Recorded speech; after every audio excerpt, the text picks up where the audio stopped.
everyone, and welcome to episode 5 of the Gaming Corner podcast. The times are changing, the console wars are raging, but you can always count on one thing. We'll be here to talk about it. I'm your host, Jeff, and joining me today is Daniel, aka Dance Warrior 777. Heyo, how's everybody doing today? I guess pretty good. How are you doing? You know, I woke up, did a thing, and sat down. Excellent. Here I am. I think that describes all of our days. But, just to cover our bases, I do want to introduce the rest of our cast. Adam, welcome to the show. Hello. He waving. How's it going, Adam? It's going pretty well. Oh, the lag. All right, great. And Getting ready we for also have good old Henry Turkey here Day. today. Yeah, getting ready for Turkey Day. I'm excited. By the time this episode comes out, Turkey Day will be just days away. But actually, we're just days away from it now. I'm excited. Turkey. Anyway, also joining us for today's podcast is Henry. Welcome to the show, Henry. Hello. What's going on? You sound drastically different. Do I? You do. It must have been that cold medicine I took last week. Yeah, that's Or 2 that's weeks definitely ago. it. It's got to be it. I It's can't think of definitely anything not. else. Yeah, it's definitely not the Blue Yeti X you bought. What? Shh, no. Speaking of, sponsored by. Sponsored by Blue. 2 of your 4 podcasters today are operating with Blue microphones. Oh, yeah. Please don't sue us. Just for clarification, we're not actually sponsored by Blue. Although that'd be awesome, Blue, if you want to toss us a bone, I wouldn't mind. Right. It's going to be a cold day in hell if that happened. Anyway, Hey, it's getting a little bit nippy. it's a pleasure to have you guys here. That brings up Welcome a funny to, story. Thank you for joining me for episode 5 of the Gaming Corner podcast. Adam, what is that story? Does it have to do with our geometry class? It does have to do with our The cold day geometry in hell thing? class. Yeah. All right, I want to hear your recollection of this before we really get started. I So, love this story. so Jeff and me sat next to each other in geometry class in high school. And I forget precisely what was happening. We had some major assignment that we were working on. And I believe it was like due the next day or something like that. And it was like a assignment we were working on the for end of several class, days. I think. Might have been end of Yep. class. I don't remember, but it was no, because I think it was the next day, or I don't remember, but it might have been the end Either of way, class. we had a You'd be deadline right. coming up, and we were stressed about it. Yeah, and so our geometry professor. So Jeff asked me before class begins. He goes, "What do you think the chances are that he'll just let us sit here and work on our assignments for the class period and get help if we need it from him?" And I said, "There'll be ice skating in hell." He goes, "Before that happens," walks in a couple minutes later. Well, he goes, "We're ahead on our lessons. We're ahead on our lessons right now. So I know you've got this big assignment coming up." He goes, "If you want to, you can just work on it for this class period and come up and ask me any questions if you have it." And Jeff turns to me and says, "I'll buy the skates." Wanna or go something ice like skating? that. Yeah, that was the one. Oh man, I'd almost Yeah, I did forgotten crawl about on that one. That's a very funny story. I love that. Yeah. I was like, "There's no way." There's no way that's Yeah. gonna happen. I turned to Adam. So you're saying there's a chance? Yeah. All right. Well, I know that wasn't video game related, but it was a very fun story. Anywho, let's get right into our first topic for today, guys. So the new consoles, the PlayStation 5 and the Xbox Series X and S, just came out. Also very known recently. as Seto Kaiba and the Fridge. Yeah, exactly right. But those consoles came out recently, and we actually have a viewer question that's relating to this, but we'll get to that at the end of the podcast. But that does bring up the conversation about the console wars. Yeah, I was gonna say Done. should we just say the question now, and then this topic will set the stage for our answering of that question a little You later know what? on? Sure. Sure. So the We're going to do question- things a little out of order. Yeah, this is a little weird here, but it was a really good question. So, and to answer, we need to do so. So, Retro Dude asked, "What are our views on the new consoles, PS5, Xbox Series X, and that such?" And so, what we're going to talk about, first is sort of a very brief history. I'm sure most of our listeners know it, of the console generations, and some of the things that that have happened previously, and what are the console wars and how have they went, and that kind of stuff, and then that will set the stage nicely for us to answer that question a little later on. Yep. So I've got a document here that pulls up a brief history of the console generation, starting with the first ones. We had Atari, Coleco, Nintendo, and Magnavox all starting off with their first generation consoles. You'd think Home Pong, that was your first console generation, and I'm not going to speak too much to that generation because obviously I wasn't around. But we'll move on to the second generation with Atari 2600, ColecoVision, the Magnavox, Philips Odyssey, and the Mattel Intellivision. So at the very beginning, we've got these 4 companies kind of duking it out. These were the days of the arcade games. You go to a quarter or a nickel arcade and play video games for a while. And at this point, the Atari 2600 in particular was touting that these arcade games could now be on your television at home. We move into the third generation. We've got Atari 7800 listed here. We've got the NES, Nintendo making their big debut, Video Pack, and the Master System from Sega. And this is where we see 2 of the big hitters for the next few generations really make their rise. We see the Nintendo with the NES, and we see Sega with the Master System. And we go into the 4th generation with that. We've got the Super NES, the Philips CDI, oh boy, the Sega Genesis, and the NEC TurboGrafx. And then we head into the 5th console generation with Atari Jaguar, Nintendo 64, Sega Saturn, PCFX, and the PlayStation. So, we're at 5 generations here, and Atari was a big name up to this point. Sega was a big name up to this point. But this is where we see their decline.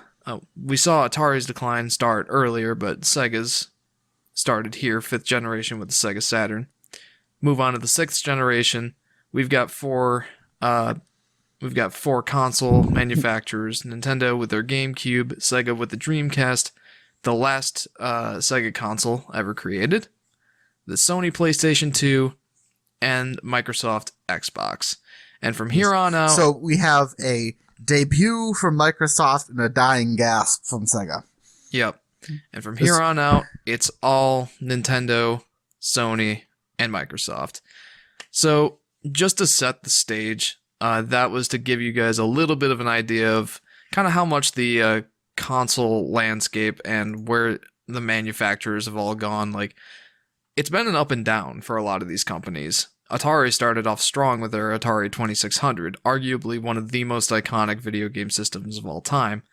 We see Nintendo bring their NES in to save the gaming industry from the console crash of 1983. And then with the 5th generation, we see PlayStation make their rise. Yes, of course. And they've been the top dog ever since. So, that's kind of your brief history of the console wars. So, how do we want to start this? That was the history. Dan, I want to give the floor to you. You mentioned at one point, I believe it was episode 2, that you didn't think too highly of the console wars. So I want to get your off-the-cuff thoughts first. What are your thoughts on the console wars? Well, Jeff, my thoughts on the console wars are... Well, now that I play PC a lot more, when I was younger, I did a lot of the consoles. The interesting fact I want to bring up is I'm trying to figure out what sold better? Was it the consoles or the games made for the consoles? I think honestly that depended on the period of time.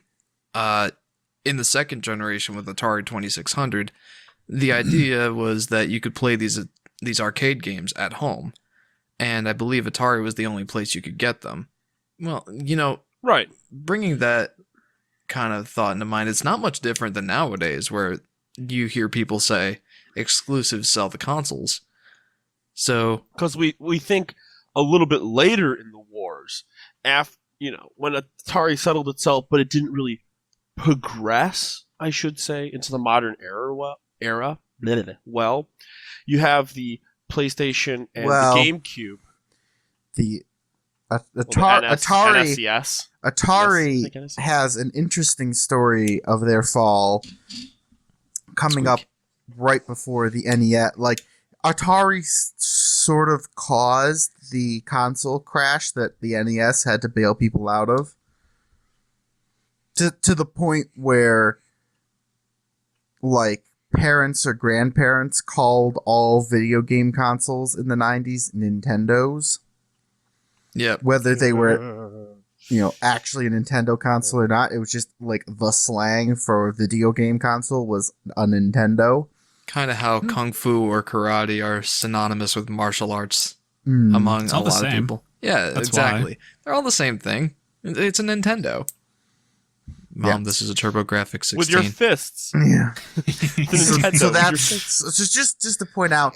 But what happened is, and there's a lot of different things that happened, but there was also the ET game for Atari.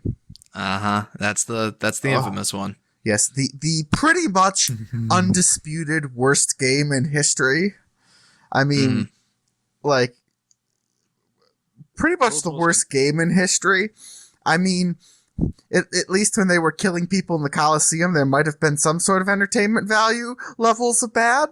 Like, Oh, this. man. That That puts it in perspective. Yeah, doesn't it just? When I say worst game in history as opposed to worst video game, definitely the worst video game and up there for worst game. It was so bad that it just about single-handedly caused the console crash in America. So essentially they rushed out this game, which was just on the Atari, which was just so bad. You have to watch a review of it. I'm not going to go in. Like, I got an emulation of it at one point, and it was Oh, like, you did?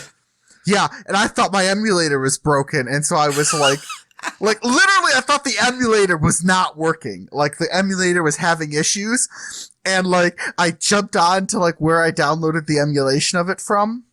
I don't even know if it's there anymore, because this was quite a while ago. And it was, and they're like, and like as soon as I opened the page, like, is the emulator not working? There was this like, there was like the first frequently asked question is, no, this is how the ET on Atari actually worked. Oh, Like, no. it was like, just watch a review of it. It is just so bad. Like, you know how bad betas are, like betas or stuff that comes out on the pre-release on Steam is sometime, like, completely useless, like, not a game at all. Like, Take your word for it. this is, I mean, I don't actually buy pre-release games on Steam, but, like, you've seen footage and stories and such. This was worse. This is like a pre-alpha testing game levels of just, it was so bad. But, like, people had pre-ordered it and bought it in huge numbers because it was E.T., it was the big name, and it was for this console, and it was so atrociously bad that people were like, we'll never touch this thing again. Like, I just had a thought of, like, oh, E.T. saying his signature, I'll be right here. And then he's pointing to, like, the dunes where all those copies of the games are buried. yeah. I'll be right here. Like, He's stuck here. oh my god, it was like, it was so catastrophically bad that, like, and at the time, Atari was the big name in in America. Especially And- with the 2600, that console was rocking. Yeah, like that was the thing. This was like the big name thing, and this was their exclusive Christmas release for the year, and it was so bad people just like lost all faith. Just that like led to the big video game crash of 1983. yep. Like There's your bit of history for the day, kids. like we cannot discuss this without me coming up with just how like Literally I, falling asleep. Sorry. I don't know. I Oh, literally no, I watched fell a asleep review again. of it. Whoops. Couldn't believe it. Found the emulator years ago. Tried it. Never mind. You were kind in the review, which was basically worst game of all time. I think you were too worst video game of all time. I think you were a little too kind there, folks. I think we're tarnishing the term game by calling this a game. I Okay. mean, it is a game. There's a beginning. There's an end. Yes, and the end is Just like when you life. pitch your controller clear across the room after about 5 minutes trying to play it. Stupid one button and one Okay. stick controller. I got off on a Stupid tangent there. dog made But me anyway, look bad. point I was trying to say is that was like a catastrophic shift in the video game market. Like Nintendo came in and like the perception of consumers in America, I know that was a very convoluted sentence, was so bad that Nintendo did not market it as a video game console. It was marketed as an entertainment system. Hence, like- Nintendo Entertainment System. Yeah, that's how tarnished the video game consoles. That's how tarnished their reputation was. That like Nintendo named it something else. So there you go. Video games kind of got off to a rocky start after, or Like, yeah, they had- no, I'd they say had a rocky fine start start. with ET.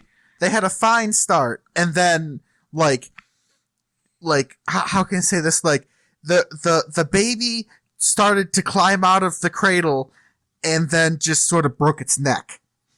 Like we got past Hate when that infant. happens. What? We got past infancy, like Okay. the games market was just starting, and then sort of fell out of the cradle and broke its neck when it was trying to take that next step. Oh, no, please change the analogy. No, Well, that's luckily the we best had a one. miracle. Now I'm No. stuck here with this broken baby and I can't return it. So like, what the fuck? Fucking But there's don't worry, the we have a Nintendo- miracle surgeon by the name of Nintendo. Yeah, with then the NES. Nintendo's like emergency room surgeon, like the baby's in traction. They're trying to put the neck back together. It's a hot mess. And ever since then, video games, honestly, I think they fluctuated in popularity over the years, but right now they're at an all-time high. I think Oh, they've yeah. doubled the movie industry before all this, COVID stuff. I think that they doubled what the movie industry was doing. So there's no question, video games are popular media. Thank goodness that bounce back happened in 1985. I'm sorry though, we've gotten way off track. Have we, though? Yeah, We've mostly stayed in the history of the console wars and what led to it. yeah. We're not. Well, How can I say? We're not wildly off track, but we went kind of like the track was going along. We kind of went down a real deep crevasse that was still technically on the path, but like. We were on the path and we saw Burger King. And we're like, whoa! Yeah, we lingered a little Let's too go long over. on one section We of wanted trail. one of their suicide burgers, the six-tuplet hamburger. That was a great decision, and you know it, Jeff. You know No. what? I have No, it wasn't. I have no regrets. Oh, I ate it. Well, it took 2 meals, but I ate it. There My you go. roommate Jared ate the whole thing. There you go. Value. That man couldn't poop for a week. So one thing I do Oh, want to point no. out here is that there were always at least 3 consoles back then. 3 consoles for each generation at least. And I'm pretty sure that there's some on this list that aren't well listed. I think Atari had another one between their second and third generation. It was like the Atari 5200 or something like that. Mm-hmm. I I think you're right. Yeah. But there's Yeah. always been these companies competing with one another. And their strategies for getting ahead of their competitors, Mhm. the important factors of what makes a game console appeal to the consumers has changed a lot over the years. Well, the and technology that underwrites it has changed a lot over the years. Right, and I feel like there are some console manufacturers that just couldn't keep up or figure out like what it is that their consumers really wanted, and just ended up dropping out. I mean, Nintendo almost did that. With they've done that a couple times. They've done that a couple of times. Most recently, we could discuss the Wii U and how Yes. that flopped. But like I was specifically to your thing about times moving on, technology changing, is N64, where Yes, they were like with the SNES, the SNES, they were on top, like literally grandmas called all game consoles Nintendos. Like that's how ubiquitous they were, like how dominant they were. So like they were in like absolute, dang near absolute control of the market. And then they didn't switch to CDs, to discs, when everyone else did. That's They right. The stayed N64 with was still cartridges. cartridge based, and I And- believe that the maximum capacity for those things was 64 megabytes. Meanwhile, PlayStation rolled in with their CDs that had hundreds of megabytes available Yeah. on there. And CDs are reprogrammable. Well, not Well, all of them. Well, not But- all of them, but you can have a rewritable CD. Mm-hmm. You Meanwhile, cannot with have the a cartridge, rewritable it's cartridge. read-only memory. Yep, cartridge is read-only memory, which means that when you're trial testing your game, it's like if using a pencil and paper, or if using pencil and paper is a CD, then a cartridge is chiseling it onto a stone tablet. Like, oh, I made an error, get me a new stone tablet. Yeah, so much. like That's how the original Bible was actually passed So- on, generation to generation. Here you go, Moses. yeah, but permanence, I mean- yes, but like when you're trying to iterate Close. and program a game, it's much harder to develop. It's much harder to develop a game for a cartridge than it is for like a CD, and it turned out that the 5th generation was going to be decided by the third-party developers for the most part, not. And one game in particular really made a lot of people side with Sony as opposed to Nintendo, and that was Final Fantasy VII. That game was going to be on the Nintendo 64, but then Sony had their CDs with hundreds of megabytes of available storage. That made all the difference. Yep. And Mhm. and as a result, even to this day, Square Enix is not like one of Sony's first party developers or anything, but I feel like Final Fantasy is still largely seen as a Sony IP as a result of its prominence on the PlayStation systems back And, in the 5th and 6th generations. Yeah, and before that, third-party developers developed for Nintendo, but they all left ship on the Yep. ends. Not all Final of them, but Fantasies many. 1 through 6 were all on NES and SNES. They all and jumped then- ship to the PlayStation, and it ended up being the third-party developers which decided that generation. Not that there weren't great games on the N64, there were, Mhm. but they weren't. But they just weren't the game like the PlayStation just completely smashed. They killed it. Absolutely killed it. They Mhm. sold over 100 million units to that generation with a PlayStation 1. I think Nintendo sold 40 Two. million? 49 Nope, point... two No, copies. I'm sorry. That's the Super NES. 32.93 million units Two for the copies. N64, whereas the PlayStation sold 102.49 million. Yeah. Over So- 3 times the amount Yeah, and, as a result of that format. Yeah, and it's very important to note those numbers. The 5th generation with the move to CDs and everything marked a relatively large upswing in players. In like, we saw that like the most sold of the previous generation was about 42,000, and all of a sudden the most sold jumps to 42 million, jumps to 100 million, and a brand new console to boot. So like, there's a lot of like the market expanded rapidly too, and Nintendo lost share in an expanding market. Like Absolutely. they did. lost absolute numbers in it. They lost like how can I say, they lost absolute numbers in an expanding market So their loss of market share was catastrophically high. Mm-hmm. Like they went from, I don't know what the precise numbers were, and I'm not going to bother checking, but they went from like a huge, like dominating it to like a tiny chunk. So, Yeah. like, this didn't kill them. They still had good games and stuff. It's just that they, like, developers not keeping up with the times. Like that's one of the ones that I like. Is easy for everyone to think about because those are known consoles to compare to, and just they didn't make that switch. And so they were left behind. Mm-hmm. Boy, that was a pun I didn't intend at all, folks. Make that switch. Oh, there you go. There There it is. That's a good one. Now, I feel bad. Adam and I have been the prominent talkers here. I want to give Dan and Henry a chance to throw their hat in the ring. Oh no, keep talking. I'm just sitting here, just So, life. So making- basically, we're up to the 5th generation here. Anything you want, because I know that we jump in the 6th generation. Like that's when like we would that was when me and Daniel started playing on consoles. Yeah, So it should anything- be noticed. It should be noted that we're all in our mid to late 20s, and I am? this 5th generation is, well, technically I jumped in at the 4th generation with the Super Nintendo, but You jumped in at 4th. Not sure about Hen. I know Daniel and me were 6th. yeah, this is about where we jump in Mhm. and where we actually start having personal experiences. Before So we that- get to that, though, Dan, you were mentioning something about games before. Like, what is it that Lord.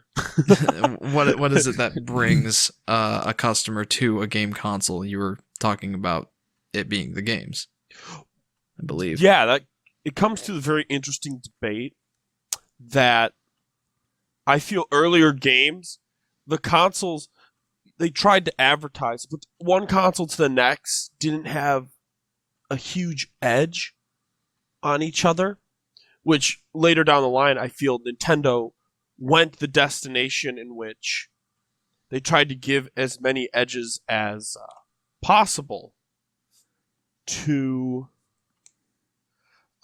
try and spice things up, to change it where they were. Because if we remember during the console, the huge console wars where there was like 50 consoles, we could always think of the Jaguar, which the Jaguar, had better processing. And how did they advertise it? What was They it, advertised it 128? as 64-bit processing. That's it. 64-bit Woo. processing. And they're like, this Oh. is greater than 32 bits of processing. Looking at you, Sega Genesis. Or was it 16 gigabytes? Or 16 gigabytes, mine. Gosh, 16 bits of processing power. Take that, Super Nintendo. We're obviously better. We have 64 bits. And if you remember, even though they had 64 bits, no one developed any games for them. And then And take a guess as to how many flopped. units the Atari Jaguar sold. Oh, gosh. This- 1,000? Well, not quite that low. They were 250,000. Meanwhile, the next runner-up was the Sega Saturn at 9.26 million. Oh, Poor Atari. got fucking Slight. blown out of the water. I guess numbers aren't everything. That's a theme we're going to talk about later. I don't want it to be. It is, Henry. Nope. Yeah, it's an interest. I think a point to bring up from this is I think Nintendo changed their philosophy after the N64 and that whole issue, where they built the N64 and they were basically like a worse version of the PlayStation for third party developers and type stuff. And so after that, they had this idea of we need something to be. They need some. I don't want to say gimmick. They need something unique about their consoles that will set them apart and sell them. Yes. And so that's one way of putting it. with the mini discs and the weird controller, whatever. But then the Wii, and then essentially they just sort of left field. Here we come. Yeah. Let's go. I'd say that Super Nintendo was Nintendo's last great attempt at what I want to call the power race, where they were relying on their console's power to really propel them forward. as well as their first party games, but That's the their other power. shift between the fourth and fifth generation, is that the fourth generation was about first party mascot games.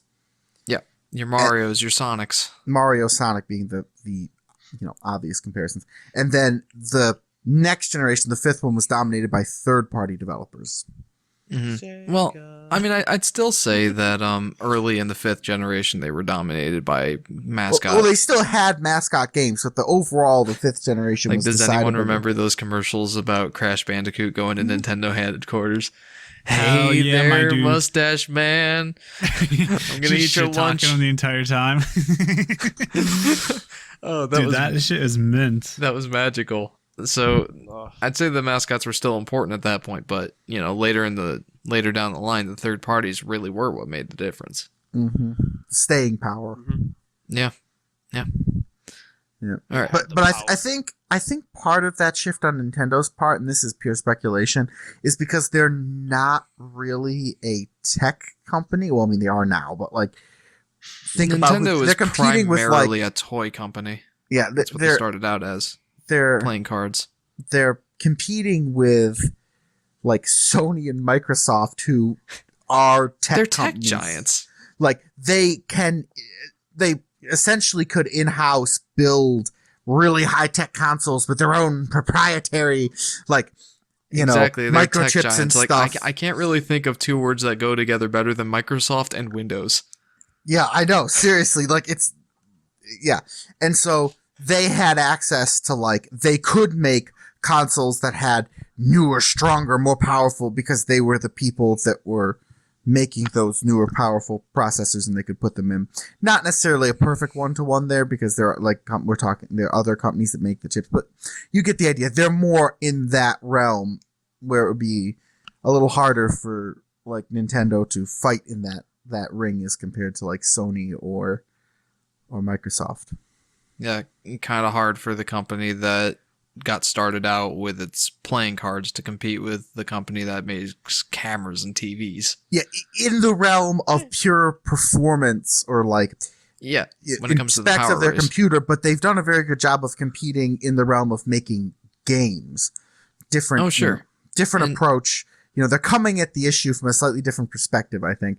But we've been talking over Henry. Henry, do you have anything to add to the fifth generation in previous discussion? Any In regards points? to what, the console wars and all that fun Yeah, stuff? all or that just stuff, like, because we're gonna move into the stuff that we have more personal experience with. I mean, shortly. realistically, like early gen consoles, the big hype with them was the fact is that you get to now play your video games in your house. Mm-hmm. Whereas they used to be the arcade games that you'd have to go out and then put the coins in the arcade machines, play until you die or some bullshit time limit, and then all right, either pay more money or get the fuck out. Whereas now it's like, hey, it's like, oh my god, these things, I can have an arcade in my house plugged into my television. Hell yeah. So it was a pretty big hype, but even then they had a lot of resistance and stuff. What was it? I think a big thing that video games in the early era had to do was make their systems not the systems, but the games be educational in a sense, as a selling point for families to pick up on, because otherwise the marketing wasn't really there and they were getting pushback on that. So then when the games became a little bit more mainstreamy, that's when they started going with the TV shows and shit like that. It was just to catch a better audience then. It's like, hey, check this out. Now you get to experience it firsthand. But then when Sony pretty much branched off from Nintendo for their console with the PS1 and Nintendo 64 is when consoles really started pushing into a competitive scene. I'd almost argue that really competitive scene started with the Super Nintendo and Sega Genesis. I mean, the legendary advertisements of Genesis does what Nintendo don't. Yeah, I guess. Nintendo. There was definitely a lot of competition in the wild west of early video game consoles, where they're coming out with home consoles, but But that really did hit to Henry's point, that really did hit a head when it got to be more mainstream, less taboo. Mm-hmm. I think that's what you were getting at, right, Henry? Yeah. For sure. But then after that, it just became like the big three still at that point, because I'm pretty sure Sega at that point really wasn't we got relevant. Sega for one more generation. So Yeah, what, the Dreamcast, right? that's exactly right. So let's go ahead and roll into that sixth generation, shall we? Mm-hmm. Sure. Sixth generation started out with a Dreamcast. I believe it was released in the year 2000. I forget what the exact date was, but I know that a lot of Sega fans had like 9/9/2000 written on their calendars. That was a huge thing for them. They were super excited about the Dreamcast. And I do want to touch on this a little bit later, but suffice it to say, the Dreamcast, it's almost inexplicable why it failed so hard. I almost think it's because of the failure of the Sega Saturn that left a bad taste in people's mouth, but the Dreamcast sold 9.13 million units. Not anything really to scoff at too terribly, especially considering the Atari Jaguar we mentioned earlier. But that was the nail in Sega's coffin. And roughly a year later or so is when the GameCube, the PlayStation 2, and the Xbox came out. Now, all of you guys had PlayStation 2s, if I remember correctly. Yeah, buddy. Hell yeah.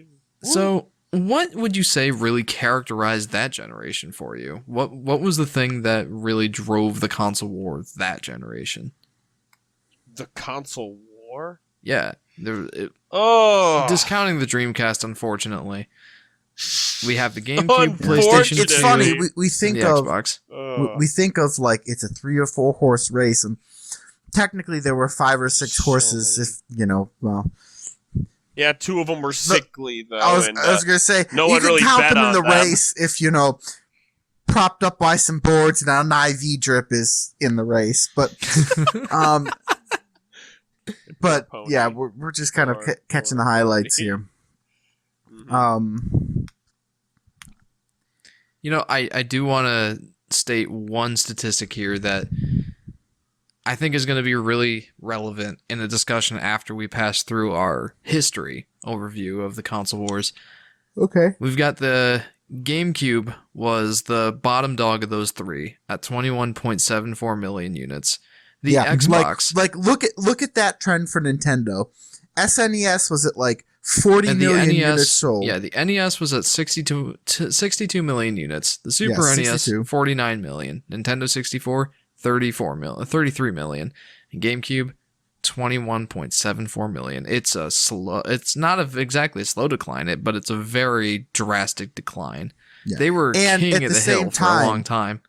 I believe the market share from fourth to sixth is going up. Like overall consoles bought, the number is going up. And Nintendo sure, is for sure. losing consoles generation. So But moving on, the GameCube 21.74 million units. The Xbox, new kid on the block, 24 million units. Outsold Nintendo's GameCube, which is their fourth foray into the consoles game space. mhm. Finally, again, those two are roughly similar. Around mid 20 million consoles sold. PlayStation 2, best-selling video game console of all time at 155 million units. That race was not even close. Good. That actually raises an interesting question though. Why did the PlayStation do so well? I think it was a combination of the fact that they made a strong name for themselves with the original PlayStation, had a lot of repeat customers, but I think Repeat compatibility too. That was backwards compatibility was a huge thing. Yeah. And there's another thing that I think made a big difference.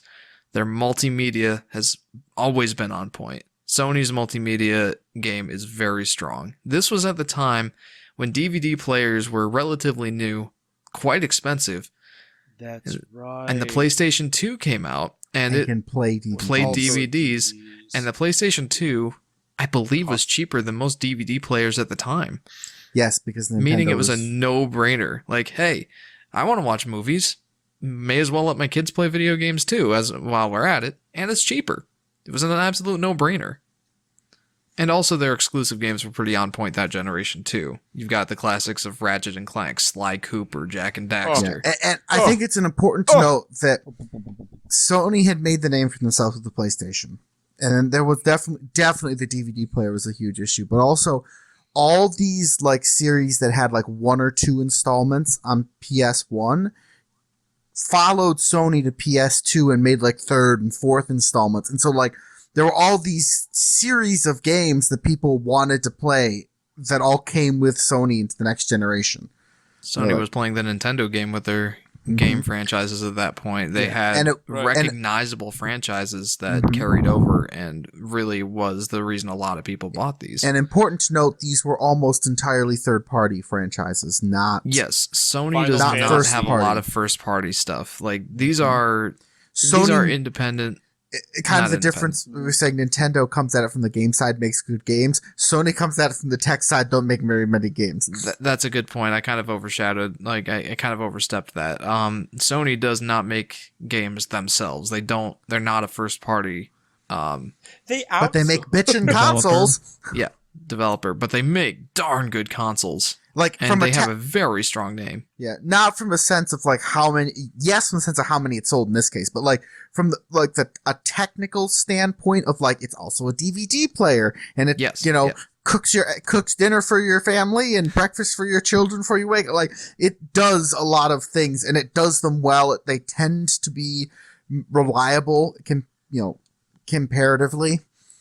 Mm-hmm. Looking at you, Xbox 360, and. We'll get to that. Yeah. And this brick of hardware is well put together and thought out, they do a very good job, but they're not a game company really. And so they have other people, these third parties. And in that generation moving from 5th to 6th, they had these third parties, making these studios that essentially, instead of they had a flagship like the Mario, like a Nintendo style, they had all these third-party studios which were basically riding the Sony wave, and it was their flagship characters for this studio, and they were making them for Sony still. Mm-hmm. Now, before we move on to the 7th generation, I want to get Daniel and Henry's thoughts. Yes, Daniel, you first. Given those on what exactly? Given those statistics. Yeah. What do you think? Nintendo was starting to crash and burn. Xbox was the new kid on the block and kind of came in with a big entrance, but PlayStation 2 still the biggest seller of all time. Do you have any thoughts on that? Even given your personal experience. Well, when it comes to my thoughts, my personal experience, when I was younger, I didn't play Xbox. I didn't play Nintendo. My first console was PS2, and I lived off of it for almost my entire high school. Many years. And then every Black Friday, I picked up a new console. Well, that's not true. When when Adam went to college, when he got his laptop, he got a free Xbox with Skyrim. That's when I got Xbox 360. It was the smaller black version, which didn't have any frills. It was like the slim one, the basic Xbox 360 version, the little black one. My laptop was very. I'm still on it. I still have it and using it. The thing's on life support. 9 years later, and it's a very good laptop. But at the time, it was quite expensive. But it came with a free Xbox 360. And so I gave that to Daniel. I haven't had to buy any of my consoles except my my PC. That was the first thing I ever bought. Even then, that was I was going off to engineering college. I had time to play games. When I played the PlayStation 2, I typically had a lot of adventure games, and I would play it by myself, but I never really competed with the other. I never really compared it with the other systems. The only time I really compared it with the other systems was when I would go over to my friend Tyler's house, and he had his cousin. Xbox, and Thank you, Adam. We were And- also friends, but yeah. Cousin first removed. We're being technical here. His system, we had games. We could play Call of Duty and Halo and games like that were multiplayer. And then when I'd go home and I'd, play my PlayStation games, I noticed quite a few of the PlayStation games that I had that they were popular games. They weren't offshoots or whatnot, away from the mainstream. Really didn't have a multiplayer feature to them. And that's how I've always felt during the sort of the PlayStation, Xbox 360, PlayStation 3, Xbox One. During that era, it felt like this strange divide of PlayStation creates these really good single-player experiences, where Xbox created these multiplayer experiences. And then the hilarity of watching each of those companies go, oh, well, we could do what that guy does. God, the PlayStation Network. Oh, does anyone remember that? I remember there being some weird dongle to connect it to the internet. Oh, there was that. That's true. But when PlayStation was first getting started in their multiplayer, so PlayStation wasn't too, great at the multiplayer experience, but they, you could do screen share if you had a friend over. Split screen.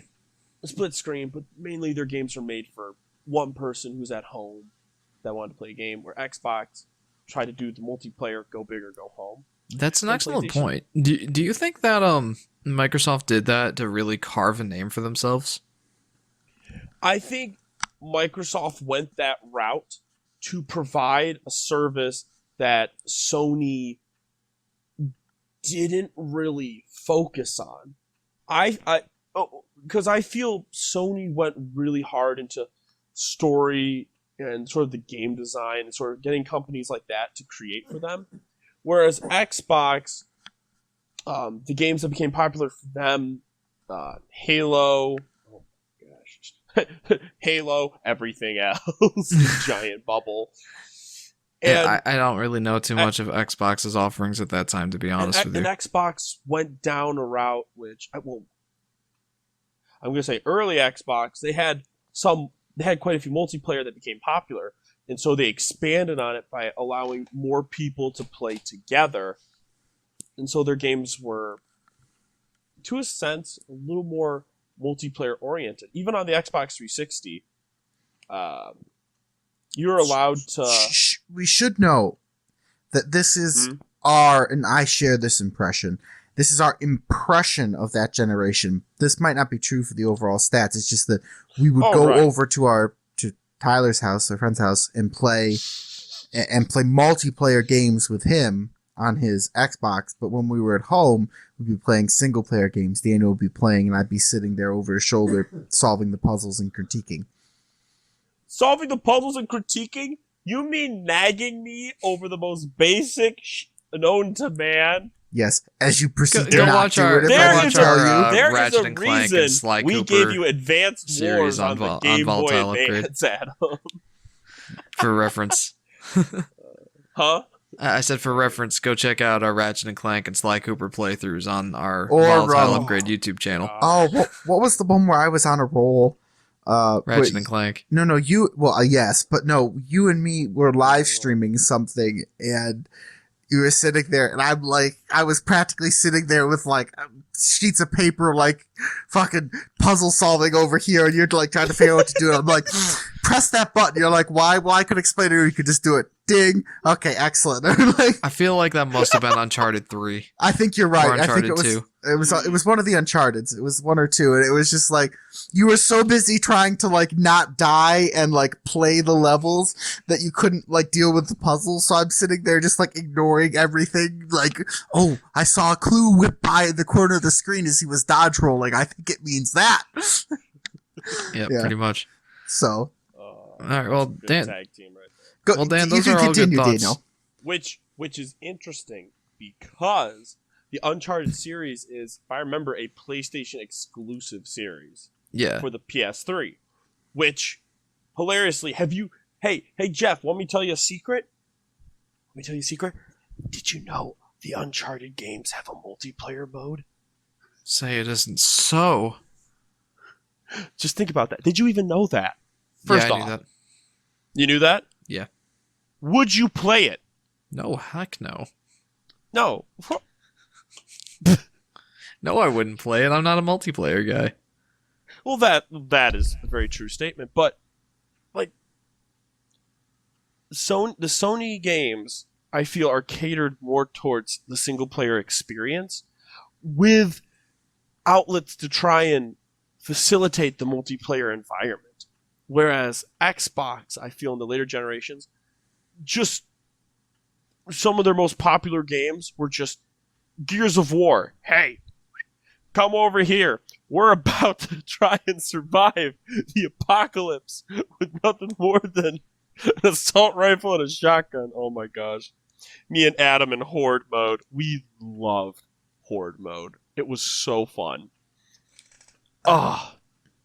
All right, well, before we get too ensconced in the 7th generation there, Dan, I want to pass off the torch That to was the 6th generation. That's the 7th. PlayStation 3 is the 7th. Nope, that was Xbox 360. Gears of War, Halo. I think some of the Call of Duties were. Some of the Call of Duty, I think, is actually a multimedia franchise, right? Well, to get back to the generation talk, Halo was introduced in the 6th generation of consoles on the Xbox. The Xbox 360 is the 7th generation of consoles. Really? Yes, so before we move on to the 7th generation of consoles, I want to give Henry the conch. Any thoughts on the 6th generation of consoles there, Hen? Man, those things were cool. Yeah, they were. All right, everyone, back to Daniel. No, I don't know. In my mind, like, I don't know why the GameCube was such a flop the way it was. Maybe I'm sure the reason, like, why Sony, as you guys said, like, flew far ahead of the other two consoles, because it was able to be like a multimedia device, being able to watch like DVDs, CDs, and then also play video games on it. It just did everything that you would want at that time. Plus, it had the backwards compatibility, which is just amazing in general. So that way, like, oh, my PS1's dying, but hey, I got this PS2 that can just as easily play all these games I've already purchased, so I don't have to do anything with those. And the PS2 just lets you, in my mind at least, like, single player games, big stories, just fun environment kind of thing. Whereas like Microsoft definitely kind of, it feels like when they came into it, they went for more of like a multiplayer kind of scene with like the first person shooters and everything. So they went more for like the online based gameplay, but at that time, internet was a big thing, where I'm pretty sure it was probably dial up at that point, which isn't exactly satellite. the most reliable. Which, oh, Jesus Christ, you want to talk about high ping and low response time? Like, Jesus. Right, Dude, for like, us in the boonies, yes. I remember, exactly. I remember those Well, if you have commercials. satellite, it doesn't matter if it's good or bad. It's just going to be high latency, no matter what. I remember those commercials of, I don't know if this was Xbox or Xbox 360, but there were those commercials of the Xbox Live service, and the guy was like, he was wearing the earpiece with a microphone. He's like, dude, I can hear them, and they can hear me. And it was like this huge thing for them. Well, that's huge. It's big. That's the first time you were able to communicate with people you're playing in a multiplayer game. But once again, you said Xbox or Xbox 360. That was like the multiplayer platform at that time. You're exactly right. Which is what they were going for, which is fair. And they blew up once when like networking and everything became a little bit more reliable, and they became more set in what their goals were with that kind of stuff.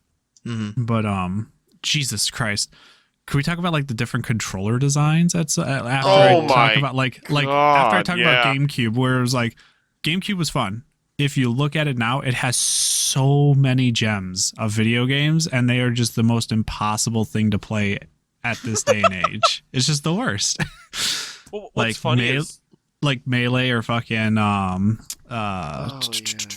what the hell else was on there? Sunshine, Mario Sunshine. That was also a fucking game that if you didn't have it for GameCube, you'd have to like emulate it until recently, which even then that's a limited thing. Yeah. Yeah. You know, when you said different controller designs, I just thought I still have flashbacks to Vietnam whenever the controller tells me to press the X button. Dude, it's bad. Every single one has an X button, but they're all in different locations. It's insane. It's like, congratulations, you guys literally fucked your entire like player base. Although, hang on, Sony has recently come out and said that their button that looks like an X never was the X button. It's the It was the cross cross. button. Yes. It's Hey, got the triangle, guys, this square, is a- circle. It doesn't make sense to have the other one be an alphabetical character. It's a cross. Yeah. So get fucked, everyone. It even says yeah, exactly. It even says in Cuphead, like when you sync up a PS4 controller, hit cross. I'm like, what the heck is that? Is that the start button? Oh no, wait, that's Xbox. They know. Shit. Dude, but that was like, besides the like shitty X placements, like PlayStation 2 had very comfortable controller at the time. Mhm. The Xbox had the fucking, what do they call it? I think The it was like a Duke. Duke, that's it. The Duke controller, which I still have an Xbox and I still have that controller. Oh, That thing I want is to come over to your house now. Dude, that thing is a fucking beast of a controller. Like, if you had little hands, you felt like small with that. Like, Hi, I'm Jeff. it's I have baby hands. insane. It is such a thick controller, but I love it. Probably lasted forever. And then there's like the fucking GameCube, which was just fucking something. What were they Something. drinking when they came up with that? They Have probably you- had a design, and then somebody like left it out, and then it just started melting over a fucking open flame, and then they came back the next day or after lunch and like, holy shit, look at it's perfect. Yeah, but real talk, have you guys held a GameCube controller? That thing is so comfortable. No, 100%. It's crazy. Like that controller type is what I still prefer to use when playing like any of the Super Smash games. Oh, anybody does. Like I'm not I gonna can lie, see why there are reasons why that controller, just like the difference between them. It's just like, is this a weapon? Am I supposed to like mount this on the it a spear and spear? throw it? I just thought of one more thing, guys. Yeah, It's a TIE fighter. While we're talking about the controllers, Henry, you are the Yeah. one with the Duke. Did the Duke Yeah. have analog triggers? I'm pretty sure it did. That would make Sony the only one that did not have analog triggers that generation. I don't think they still do. Just to point actually. that They've out had there. Buttons. And yet, Oh, no, I'm thinking of triggers. But No, they they've do. had buttons. They do. For everything. They finally do? PlayStation. The PlayStation 3 had buttons, not triggers. Yeah, the PlayStation 3 had analog buttons. Oh my god, I remember because I had someone got me Black Ops Ghost for the PlayStation. Press That the is an cross button experience. down halfway. No. No. Here's the experience I had. Ready? Do you guys know when you play shooters, the triggers are usually the shoot buttons, the shoot and aim buttons, right? And the bumpers are usually like grenade or special equipment. They're kind of like out of the way, so you're not really thinking about it because usually you're pulling the trigger with your triggers, and usually when you're not shooting, you're like, oh, okay, I'm gonna throw a grenade. You know, you're not usually like trying to throw a grenade while you get ready for this. Sony, I don't know why this is the default commands, but it's backwards. Fucking backwards. And when I mean backwards, I mean shoot and aim are the bumpers. And grenade and like equipment are the triggers. Oh, someone just died. I vomited. Mhm. And I'm not joking. Ask anyone that's played a PlayStation PlayStation shooter. I think I tried That's it like their once and I'm preferred. like, why did they do Because- this? Because the buttons in the back are so fucking uncomfortable to beat Ah, up. yes. Now I just have to cut this in. Oh. You know what one of the greatest advances in video game technology was? Trigger switches. Remappable buttons. Something that I, as a Nintendo gamer, still don't know exists. Yeah, I know, right? Hmm. Oh, that's actually pretty funny. I shouldn't say that is that goes to a whole another topic, but I'm going to touch that topic just a touch so that we can No. officially put it in our idea list. Don't you touch it. When it comes to renappable buttons, that enters the adaptivity and the accessibility of video games in that topic.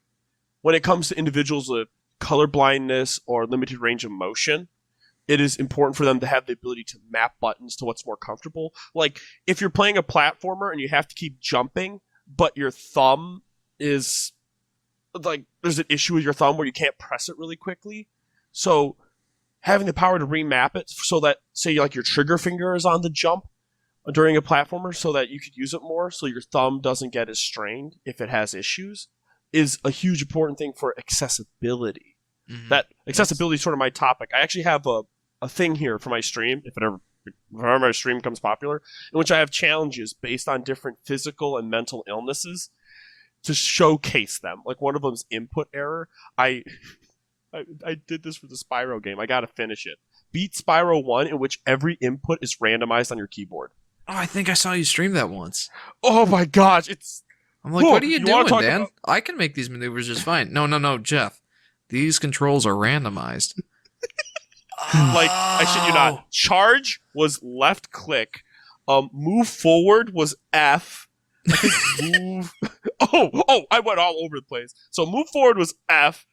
And Spyro has so many controls, you don't realize it till you do it. Like, there was strafe in fucking Spyro 1. There was rotate in Spyro 1. So, like, The W was strafe rotate. was like a roll, but I know what you're saying. But it's just, like, you're trying to, like, move forward to the right, and what's happening is Spyro's, like, tumbling sideways while breathing fire. You're like, Spyro, are you drunk? oh, it's such a...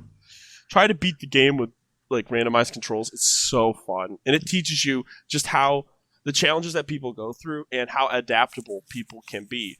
Because after a while, I got better at it.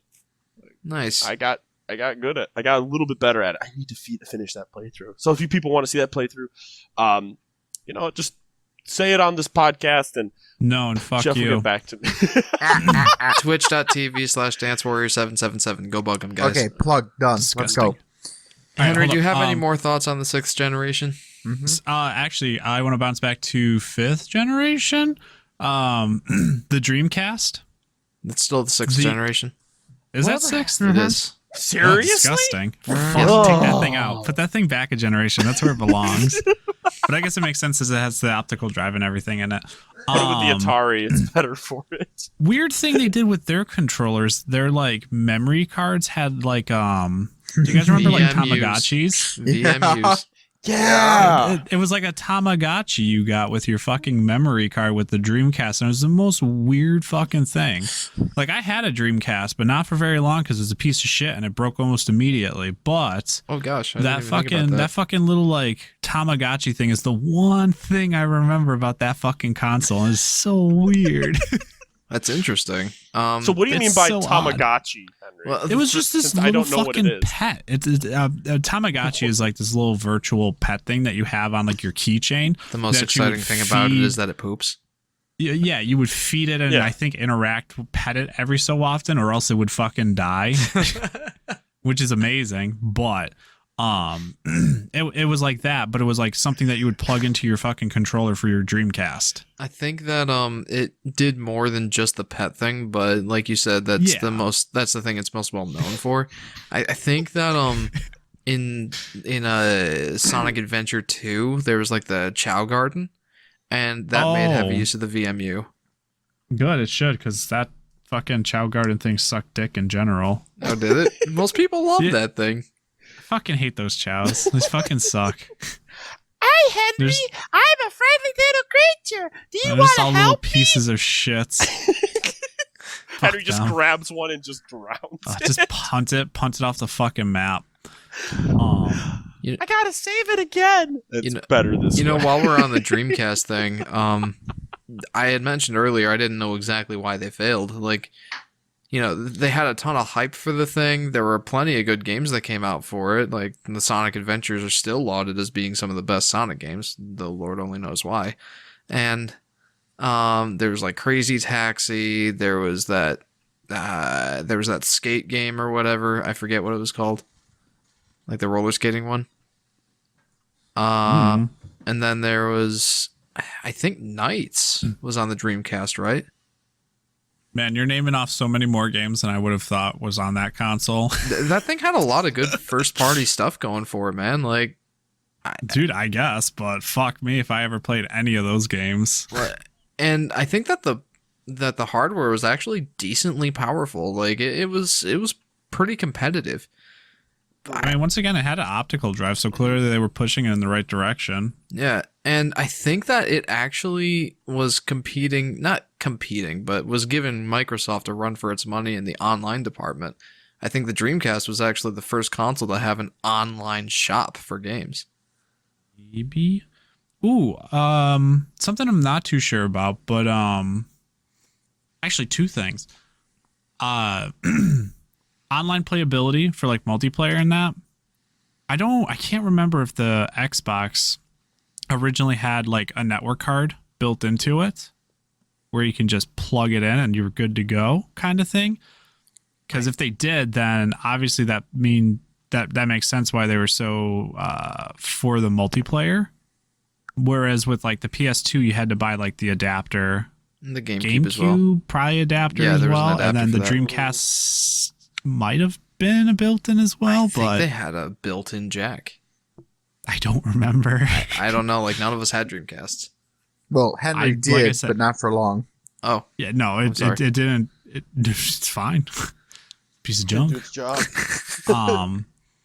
But yeah, and when did gaming subscriptions start? Because I don't think they had. I think that was in the 7th generation. Well, Xbox had them, Wait, no. right? Yes, I think that's when it Xbox might have- started. Xbox had them, yeah. In order to play Xbox online, Live. Xbox Live, yeah. Your And then PlayStation now. PlayStation Now tried so hard, but oh my gosh. Hey, you want to? I just realized. So I wrote down some notes here in case I Doubt. spaced out. No way. So On two this things. podcast, say it isn't so. Dude, right? So two epiphanies. One's an epiphany, and one is a statement to say why it went. You'll understand. So my first epiphany is Tamagotchi is one of the first games with a permadeath system. Oh, no, it isn't. No, it isn't. Have you tried Life? Have you tried Fire Emblem? Ooh, that's a good point. You That's know, a good you know point, when Jeff. they introduced that? Famicom. The Japanese Back version in of the Famicom, Nintendo Entertainment That's Center. when we taught people what bitches taught. 1990, my friend. 1990. How old are Tamagotchis? Younger than that, I'm pretty sure. I think you're right. I mean, they were popular when I was around. I had one. I won't lie. All right, But what was another- your another statement. epiphany or your statement? That was your Another, epiphany. yeah, that was my epiphany. Another statement that I wanted to make was just to state how ass backwards PlayStation got. Because I love my PlayStation 2. It really did do everything, and a lot of great games came out for it. But I wasn't too enthused about the PlayStation 3 at all. The best way to describe it, Neither were developers. the end of the PlayStation 2's era, the quality of the games being produced at the end of the PS2 era were on the same quality and if better than the start of the PlayStation 3. Because no one knew what the PlayStation 3's capabilities were. So I The name stayed of the away game is from the it. cell processor. I stayed away from it until people understood it and, actually producing good games. But if you look at, here's a really interesting thing. If you look at the Final Fantasy 12 and Final Fantasy 13, graphically, they feel almost the same. I remember seeing Just that because on of your the PS2 quality. and just being It's mind beautiful. blown. On my old analog TV, you just look at Final Fantasy 12 and you're like, wow, that's coming off a PlayStation 2. Yeah. Yeah, it's just like Legend of Dragoon, the end of the PlayStation era. Ah, Oh man, that makes Adam bring a tear to his eye. That was a great game. I I have tried to with play it me for a in little my bit. apartment. I played it for a few hours. we had fun with it. We just never We had did. time to We- complete the whole thing.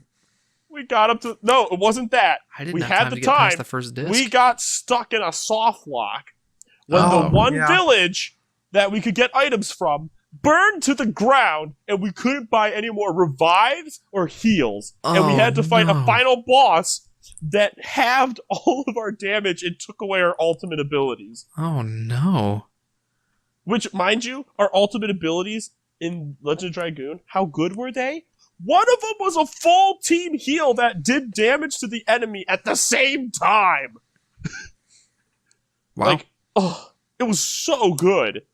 And then it was like, well, you can't use that ability during the final boss fight against the ultimate villain. I don't think that was the final boss fight of the game. It was the final boss fight of the third disc. Disc, yeah. There were 4 discs, so there was more, but yeah, essentially it was unbeatable. Like, we couldn't win it.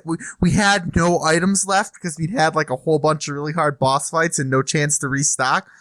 And then we go back and there's just we can't buy items or anything, so we're just like, we got nothing. Oops. We got nutted.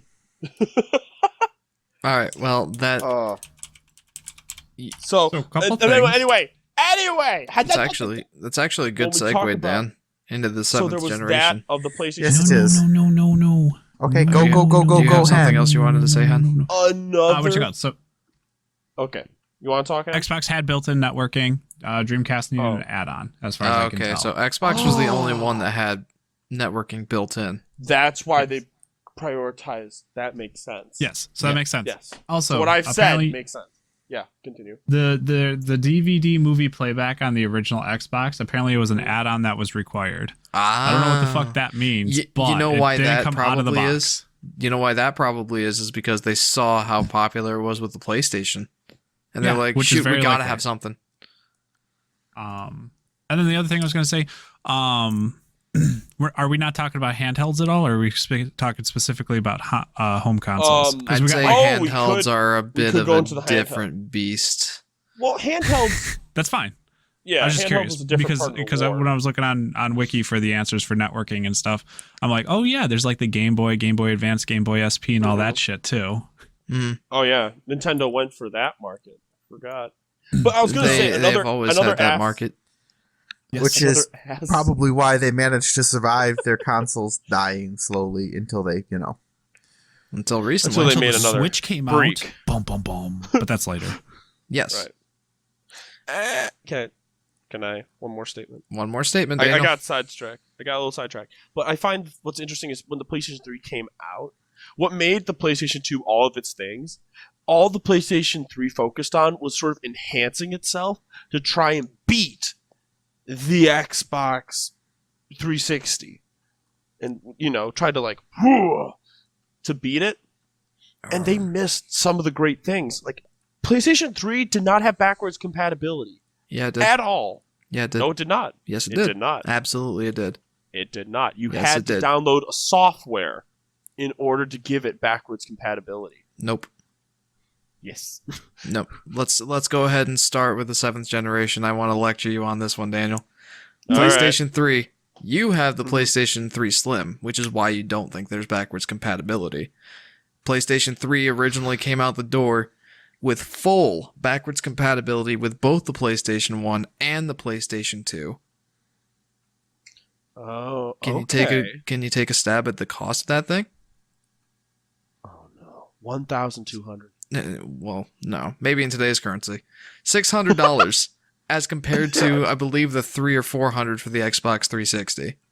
$600. All right. So, 2005. I believe 2005 is when the Wii, the PlayStation 3, and the Xbox 360 came out. Quick, Jeff, look up minimum wage. Back at that time period. That was when I think someone... I'll look No, it up. 2005 minimum wage. Hang on. Hold on. When was it? I think it was the PlayStation 3 where someone was like, how the heck are we supposed to afford this? And the guy said, get a second job. I think that is when someone from Sony literally said, get a second job. Someone want to check me on that? Henry, you're pretty fast on the trigger with Google. Hi, what am I doing? PlayStation 3, get a second job.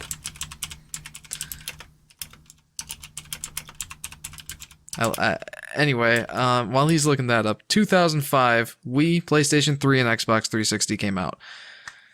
The Wii, this was the start of a new era for Nintendo. This is where they started getting some of their recognition back, I think. I remember Satoru Iwata coming on the stage at E3, and he said, people have been asking for a revolution. Well, he reaches into his coat pocket and says, we've got one. And he held up the Wii, then known as the code name Revolution. And I'll get to why that was such a big deal in a few minutes. PlayStation 3 and Xbox 360 came out. They were just kind of trying to build on what they had in the 6th generation. PlayStation 3 tried to build off of what they thought made the PlayStation 2 so popular. And this is where we start to see PlayStation kind of take a downturn for a generation. This is where they got super, high on themselves. They're like, oh, we're the best console manufacturers there are. People will buy it. $600, what's that? And that didn't turn out so well for them at first. And Xbox 360, I honestly think it had a decent amount of promise, but there's one thing people remember from the early days of Xbox 360, and it is the red ring of death. Mm-hmm. All right, quick question. Henry, did you find something on that? As far as I can tell, he said the PS3 is, and it quotes, for consumers who think to themselves, I will work more hours to buy one. We want people to feel that they want it, irrespective of anything else. End quote. Well, Anyone get a second job to pay for theirs? Leave it in the comments. I know I didn't. All right. I didn't get a PS3 for quite some time. I don't think most people did, because I got sold, mine on Black Friday. what year? Because you have the PlayStation 3 Slim. Yeah. You want to know what that cost me? Oh, PlayStation 3 Slim. What was the price? $300. I think I paid $300 for it and 2 games. I believe that the PlayStation 3 Slim, depending on the model you got, ended up being about $350 MSRP.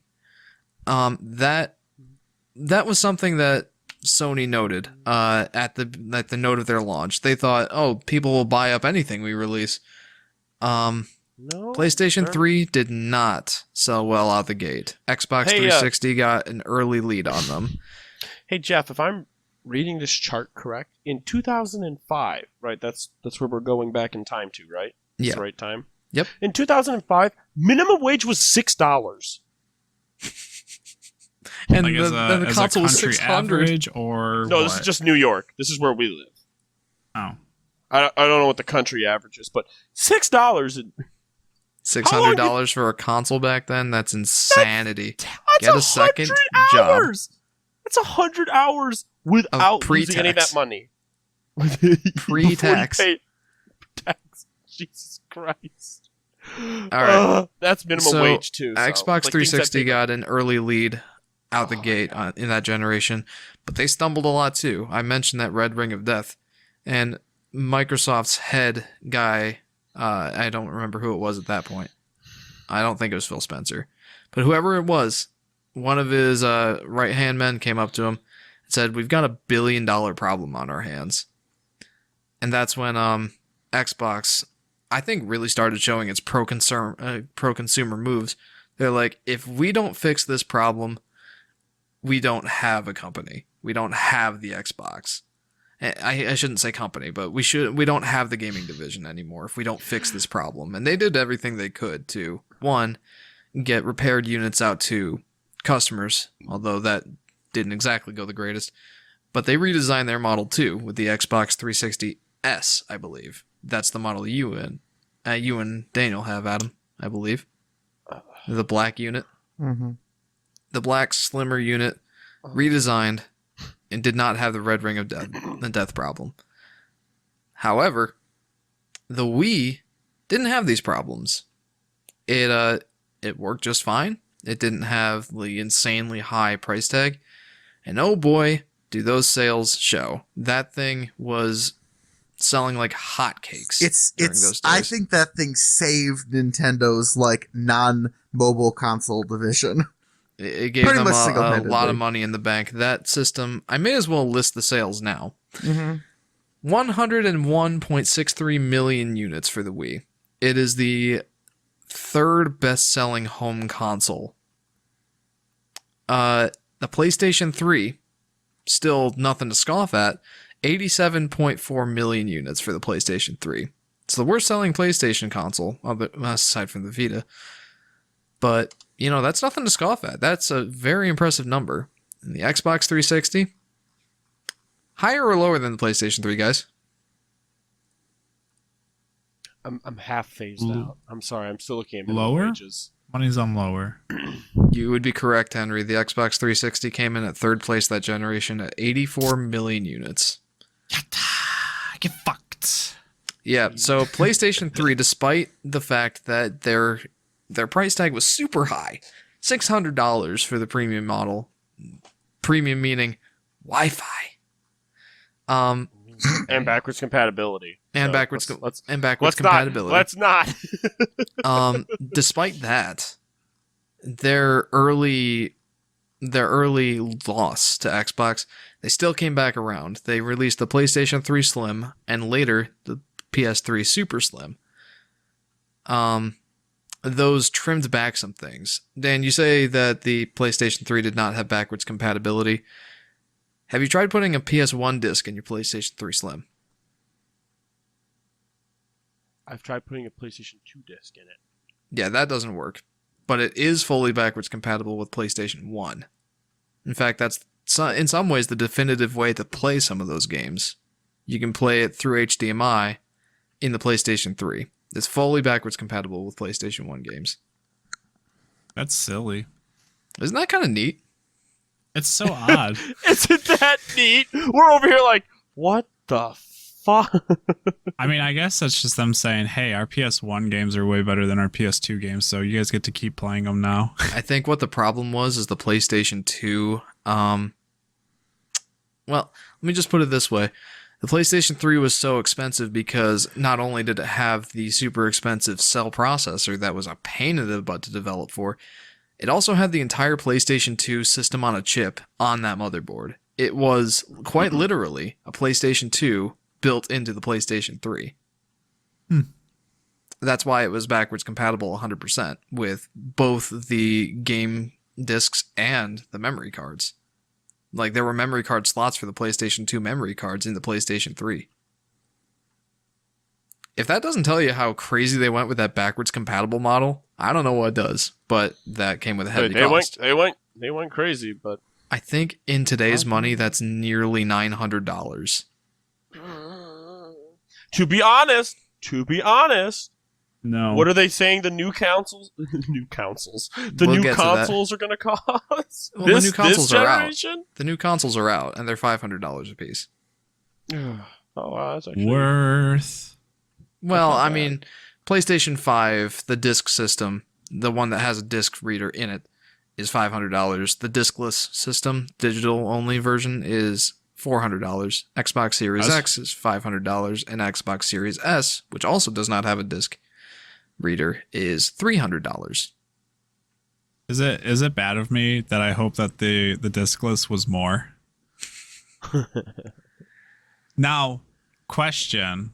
I know we really shouldn't be talking about this gen of console, but since you brought that up, do you know what the hard drive space is for the disc trade one with the discless is? I do. Well, hold Is on. it more? Hold on for a second. I just want to put in I that wanna do know. do we want to segue here to Retro Dude's question? What are our views on the new consoles? Because that's what we were always gunning for. Not quite yet. We're almost there. I just really want to know if they gave more memory. Well, you'll find out in a few minutes. Fuck you, I'm looking it up now. PlayStation just tell him, 5 Jeff. has 828 gigabytes for its SSD in both models, the physical and the digital only versions. Xbox Series X has a 1 terabyte hard drive, or SSD, excuse me. Xbox Series S, the digital only version, 500 gigabytes. What? But we'll come Wait. back to that. We'll circle Hold back on. around. The Okay, that's digital only one. Okay, Where no, you we'll have- circle Dan, back. Dan, We'll we'll circle talk back. about We're it. almost there. Yeah. We'll We'll circle talk back. about it. We'll I circle am back. also flabbergasted, Dan. I too. Oh, wait a second. Let your no. brain break that down. Let's keep talking about the gen right before this bullshit. Yeah, Well, we've still got well, two we're actually at generations to 3, go. so never mind. Yeah. we got 7th 2 to go. generation. We're almost done with this one though. basically, we? what ended up happening is the Wii was pretty strong throughout that whole thing. And the PlayStation 3 and the Xbox 360 were trading blows. And eventually, they pretty much tied that generation. But PlayStation 3 did end up squeaking out with the 3 million console lead. Any final thoughts on this generation, the 7th generation, before we move on? I really feel like it was defined by Nintendo breaking away from the mold, as it were, with the Wii. And the revolution. Yeah. Essentially, Nintendo, at this point, after seeing three consoles ago, they were doing really well, and the two consoles previously had been falling down from there. They're like, we have to do something radical to try and regain traction. And this was the move. It worked really well. And then, both Xbox and PlayStation in this generation, the PS3, Xbox 360, had issues, and they were sort of trading back and forth on that. And I think what we see here is the reason Microsoft caught up somewhat is the rise in internet got better, of course, over time, and multiplayer gaming became more of a thing, and but you're also seeing the holdover from the previous generation's success on the PS1 and 2. Those games, the sequels to those games, people want the next generation to play those. But essentially, you're seeing those two are fighting, and then Nintendo's kind of now out on its own island, smoking its good shit.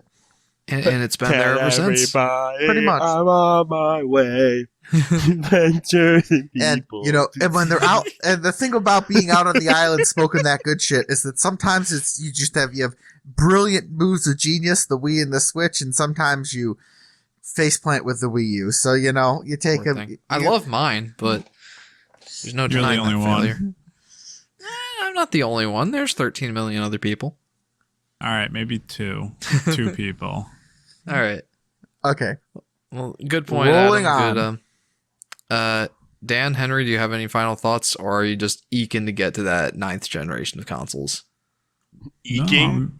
What happened to 8th? What is the 8th? We're not jumping over it, but I know you're excited to get to that conversation about the Series S. The 8th is the PS4, Xbox One. the Xbox One. I can never remember the Xbox names because You they're mean- all you mean- freaking. There's you no mean the rhyme or reason. generation? They're just picking random alphanumerics out of a hat. Anyway, Yep. and then You mean the and generation then the Wii U. that I skipped because I went to PC and I think that's PC was indicative just- of all of you guys, actually. Well, So- PC did the 8th generation was the funniest because when it hit, it was just boom! Look at this. We just made slight improvements. and then Nintendo's like, and look then what Nintendo's we've like, been smoking. We got a Wii, boys. Which honestly, I don't know, guys. The 8th drove generation people was towards not them. very kind to Nintendo. No. It wasn't So- kind, but but before it we allowed get them to to that, explore. Any final thoughts on the 7th gen, or do we want to move on to the 8th? I mean, the 9th. PS3 I ended up waiting on a long while before getting, whereas the 360 was definitely the console of that generation that I got almost immediately, and then my family got the Wii, which was okay, I suppose, but the nunchucks was what the big draw in my mind was for that thing because it's not a typical controller. So plus Yeah. it had the motion and everything, which was interesting. But like Adam said, networking, everything got better, so that way multiplayer for 360 was there since they had they were the previous console that had networking for multiplayer and stuff built in. Yeah. So that way you didn't have to dick around with the extra additions and shit. But yeah, PS3's I don't know, it's got pretty good titles. I like everything that it had on it. Xbox also was really good, but the Wii kind of I think its controllers is what made it super popular, but the games were kind of meh overall. I don't know So- about that one. But It had yes, a couple. the controllers, yes. I think that is the main reason that Nintendo succeeded that generation, is they stopped going for the hardcore gamer, which obviously they weren't appealing to anymore anyway. They Yeah. decided to go for what they call the blue ocean demographic. That's a thing. What? That essentially what that means is just the casual markets. This is before smartphones Oh, and mobile devices okay. took that market over. I'm over here. I heard the ocean demographic, and I'm just You see- sitting over like, what the? Yeah, the does that Wii was mean? really aimed at a more casual market for a lot of its games, which is why as hardcore gamers they sometimes lack a certain depth, perhaps. And it was like they sort of got it in at just the right moment before smartphones became ubiquitous. Yep. So So when Spark don't as work. Henry mentioned earlier, the controllers were largely responsible for that. One, they did not look anything like a standard controller. And the reason why they really designed it that way, the Wii remote, it looks like a television remote, something that many non-gamers were very familiar with. And that sort of design was more friendly to that sort of consumer. I don't know if you've seen the meme of like what a controller looks like to me, what it looks like to my mom, what it looks like to my grandma, and as it continues down that line, it like gets progressively more and more buttons and analog sticks, and like it's just a mess for them. And like the TV remote style of the Wii remote, very very appealing to people outside the gaming space, but it also had motion controls. You don't control it by pressing buttons. You swing the Wii remote, and like you swing the Wii remote to hit the tennis ball. You swing it to throw the bowling ball, or Zelda Twilight Princess. You swing it to, move the Deal sword, damage. or in Skyward Sword. No, Oh, no, Skyward- the no, Twilight Skyward Princess Sword. first, but Yeah, Skyward so Sword I Princess, expanded you on it. just move this way. Whack, whack, whack, whack, whack, whack, whack, whack. I love that control system. Anyway, It was so. I simple. should also note that technically it was a very cheap IR gun. You could get like a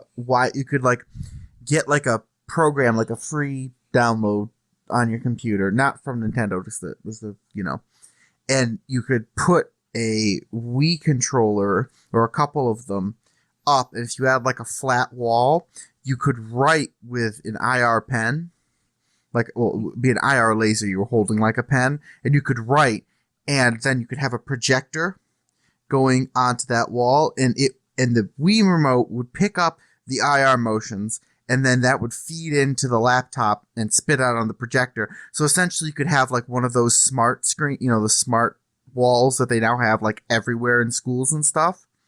You could have that, but for whatever it costs to get a couple of Wii remotes. Yeah, As opposed to like the thousands of dollars for these big screens and all this crazy tech and crap. which is awesome. Like That's it really was, cool. it didn't have all the utility, and it was kind of hard to use because you got your hand in the wrong position. It would block the reading, which is why I kind of needed two at weird angles. But it wasn't Still really perfect. cool. But like as an example of the technology, people like lost their shit over it. Just as oh my gosh, this is actually like Oh my god! They did that with a Kinect too, didn't they? Yeah. yeah, Connect was like was the next stage of that. was a whole grid. Yeah. Like while I was at college, like when I first started college, there was a group at RIT, and they had The Geek Initiative. they had The Geek Squad, a as it were. computer that you could control like normal operations on a computer, and it was a full like floaty hand interface, like kind of like what you'd imagine for one of those sci-fi shows where they're just standing there like pressing the air and it's putting in commands. And Yep. they had that, but like if you zoomed in real close and just saw their hands, like the right angle and them doing it, and then the screen, what you're missing is they had like 5 Xbox Connects like in an arch over top of where they were putting their hands to get enough angles, and this beefy ass computer with an insane driver to run like all 5 or 6, however many of the connects they needed to power it. But it worked. It was just like this, like you had to stick your hands into this nest of connects and it would let you like air type or air control your computer.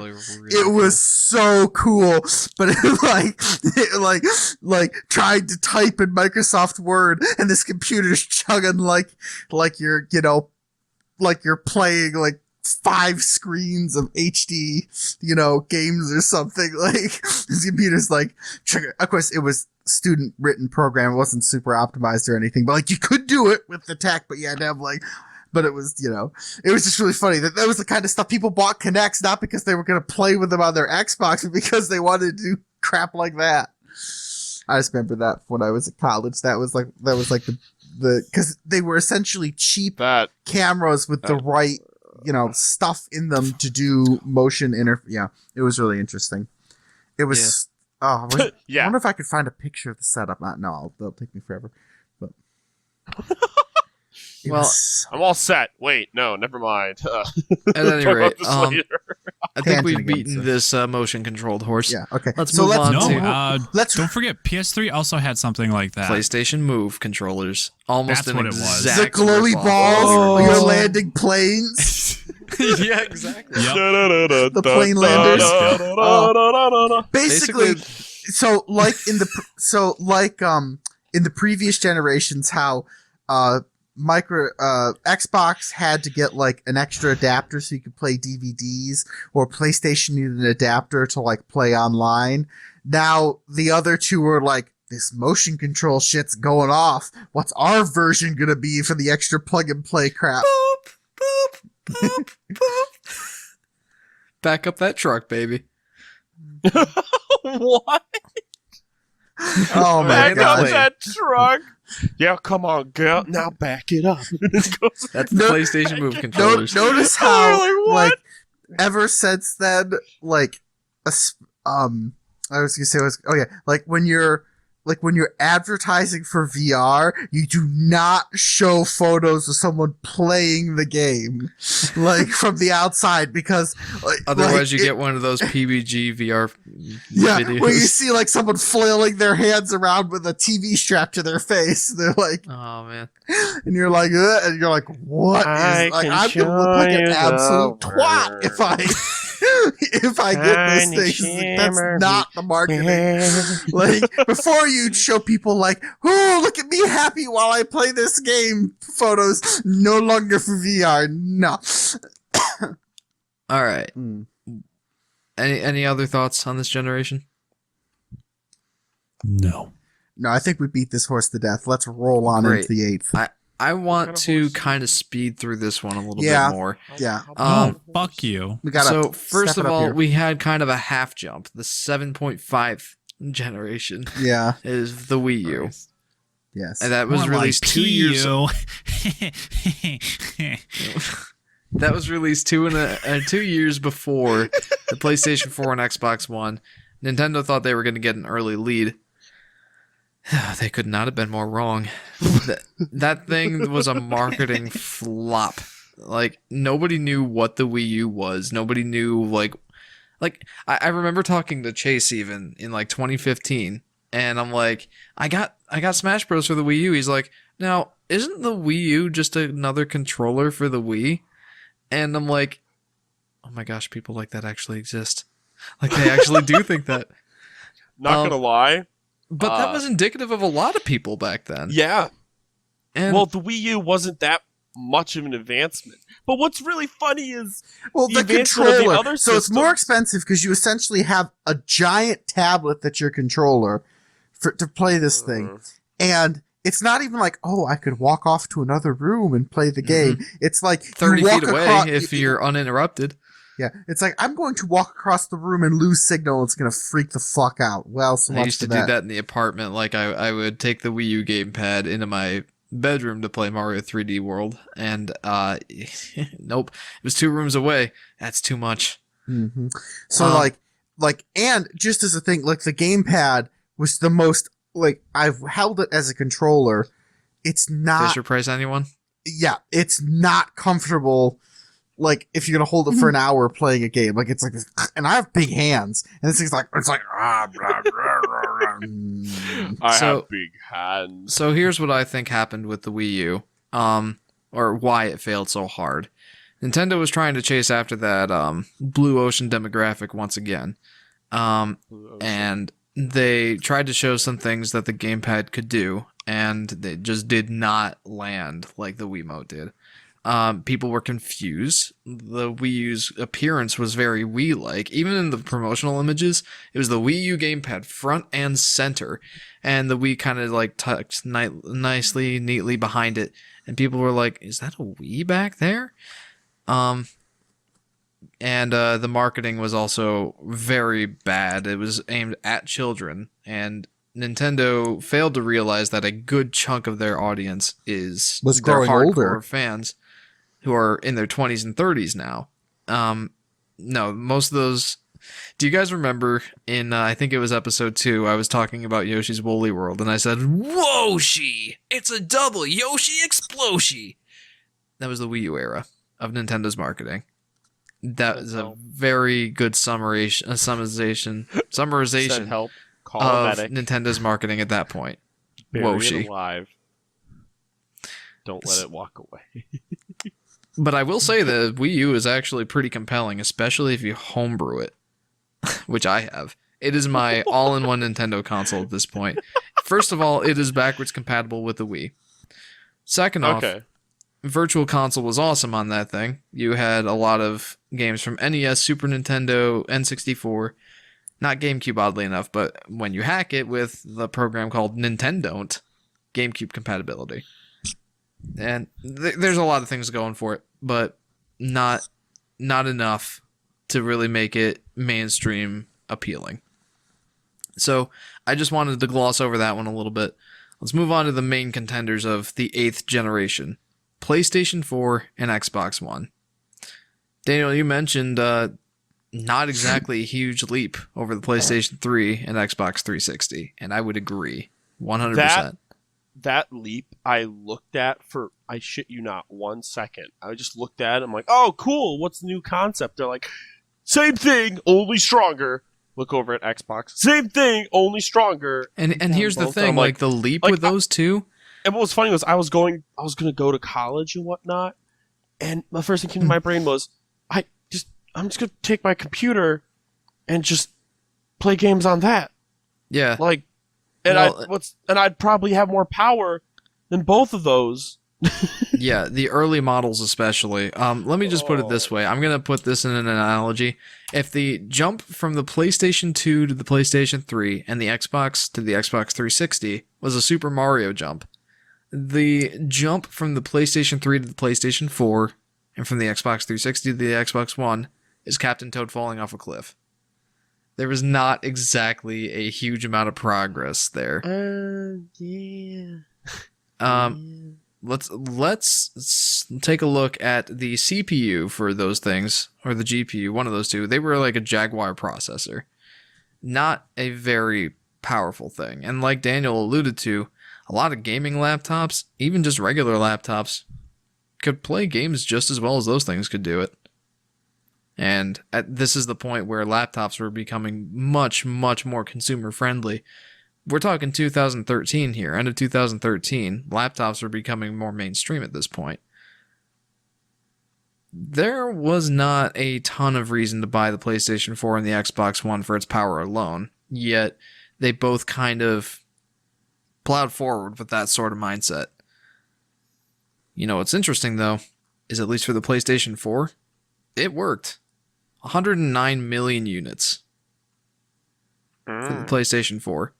Xbox One, they made some problems. They made some no-nos at the very beginning of the generation that led to their 47 million mark. So it was a blowout. PlayStation 4 absolutely dominated the 8th generation of consoles. I don't really have a ton to say here, other than the fact that the PlayStation 4 is the first PlayStation that I've ever owned. And I was compelled by their strong third-party lineup and their pretty strong quote unquote first party offerings. Horizon Zero Dawn was, and the new Ratchet and Clank games were pretty much the reason I bought that thing. I don't know. Other than that, I don't really have a lot of thoughts on it. They were both fine, but nothing extraordinary. Mm-hmm. And even now, all the they did PlayStation was- 4 is my Blu-ray player. Nice. Oh, the disrespect. I like And until I figured out that my approve. smart TV could watch Netflix just on the TV, it was our Netflix machine. Mhm. That's pretty much it. What do you guys think? Yeah. No. When that era hit, I just like Nintendo was doing all this crazy stuff. I wouldn't say crazy, but they were thinking outside the box. They were seeing where innovations were going. They saw where that like technology like VR and I think No virtual VR. reality. No yeah. VR from Nintendo. No. Motion controls. But revolutionary movements in gaming, trying to move away from the standardized gaming, I think encouraged Nintendo to go, we need to go down a different route than trying to compete with these people. Because if all three of us are just getting locked into the stalemate, it's going to come down to who has the best exclusive games. And I'm not sure. Not even a thing anymore. I don't think Nintendo could really compete, which is kind of strange to With have their the word exclusives, fall out right now. I do not agree with that. But that's because of their consoles. To an extent, look at how unique their games are with their exclusives. Like their exclusives are unique to them. You have a Switch, it's an experience unique to having a Switch. The PlayStation Xbox, you could almost say the experiences are interchangeable. Hell, there are games that are cross-platform for those systems. Yeah, plenty of them. It's Mhm. becoming a more popular thing now. And the Switch, About goddamn time. and the Switch's cross-compatibility actually it takes them a minute to do it. Because they're like, wait, I right. understand. Well, But it's different. any thoughts from Adam and Henry for the 8th generation? I know we kind of like glossed over this one, but Well, it's not a significant generation. What games came out for that generation? oh, a I'm ton. curious. A ton. Well, you say a ton, but there's nothing in my cranium. The big one They're that like, I'm thinking is the one that made me buy a PlayStation 4 was the ones that made me buy a PlayStation 4. Horizon Zero Dawn. That is a What do you mean? Oh, don't fucking be so that is a disappointed, you gem fuck. on the PlayStation 4. Well, PlayStation 4 also had Uncharted 4. how well did it do? PlayStation Oh, very Uncharted well. 4 was good. Really? Yeah, very well. Why do I remember Horizon Zero Dawn like it's an amazing get and just like seeing someone with a baseball bat going, ha ha, nope. I don't It was know where great. you're seeing that It's a from. strong Horizon game. Zero Dawn is a very well reviewed game. I'm curious. Critical acclaim. What are the sales? You really like the game. I mean, Dan, it just recently came out on fucking Steam, and I'm pretty sure it's got like nothing but positive reviews. Once. Yes, which means that this long after 7.6 million As a units by s- 2018. On Steam, it has a 70. God damn it.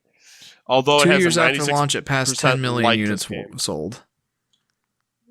Platforms are PlayStation It's a very 4. well reviewed game, and on Steam, it's not so well reviewed because it's not optimized for Steam. PlayStation Right, 4, I've it heard. was built for that experience, and Oh, boy, yeah. did they nail it. I loved that game. I'm not saying it was a bad game. I don't remember it being like da da da da da da. It was kind of like Horizon Zero. Whoa, it's a really good game. And then everyone else was just like, yeah. When do we get it? I'm not getting a PlayStation. Everyone's just like, Let's see, what are the other ones I'm thinking of? God of War was a big one. They not rebooted the series, but no, they continued it. They went to the Norse mythology. yeah, that was a very well Very acclaimed, popular. game was well for that acclaimed. system. Ratchet and Clank, that was a good reimagining. Yeah. I don't know how it stands up against the originals as well, but Yes. I think it was I good. didn't like yeah. it. Thank you, Henry. we all agree. Like the Yeah, no, originals were I- amazing. This one was kind of like we're going a new Like, direction. it's good if you've but we're never keeping it the played one same. before, It's like but if you've played one before, it's not that good. I don't know. I liked it. Have you played one before? You haven't played played up your the first one arsenal. I played before. the original beforehand, but Okay, if you play the original, everything kind of beats the original, but the original was the original foothold. You want to play a great first-person experience of Ratchet and Clank? Third. Play Up Your Arsenal. Not going Commando. Play That's the the third third game. one, yeah. Up Your Arsenal. Dreadlocked. Me and Adam loved the multiplayer. God, I still remember Adam in the backline with the Hunter landmines going, "I got you, Dan!" as he's just whipping heat-seeking landmines that Merv into more landmines.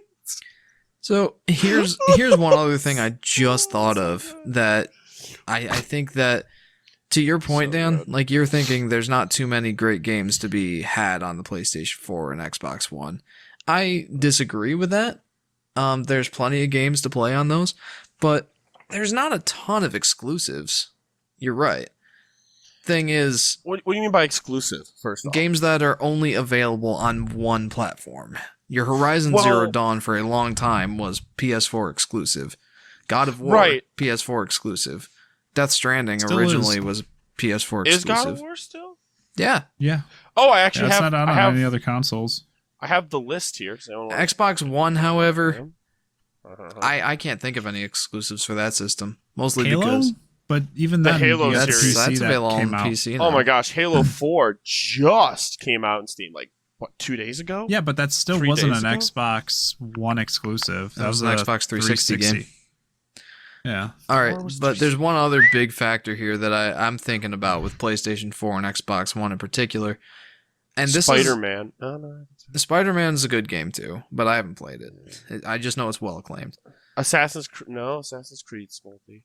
Sorry, I have a list of PlayStation 4 games. I'm staring at So here's Madden. no, fuck sports games. this console generation, this 8th one. I want to get into this topic at another time, but I just want to touch on it quickly here. This is where the old is new again really became popular. You see your Crash Bandicoot Insane trilogy, your Spyro Reignited trilogy, plenty of remakes. Medieval, yep. Mod Mobile.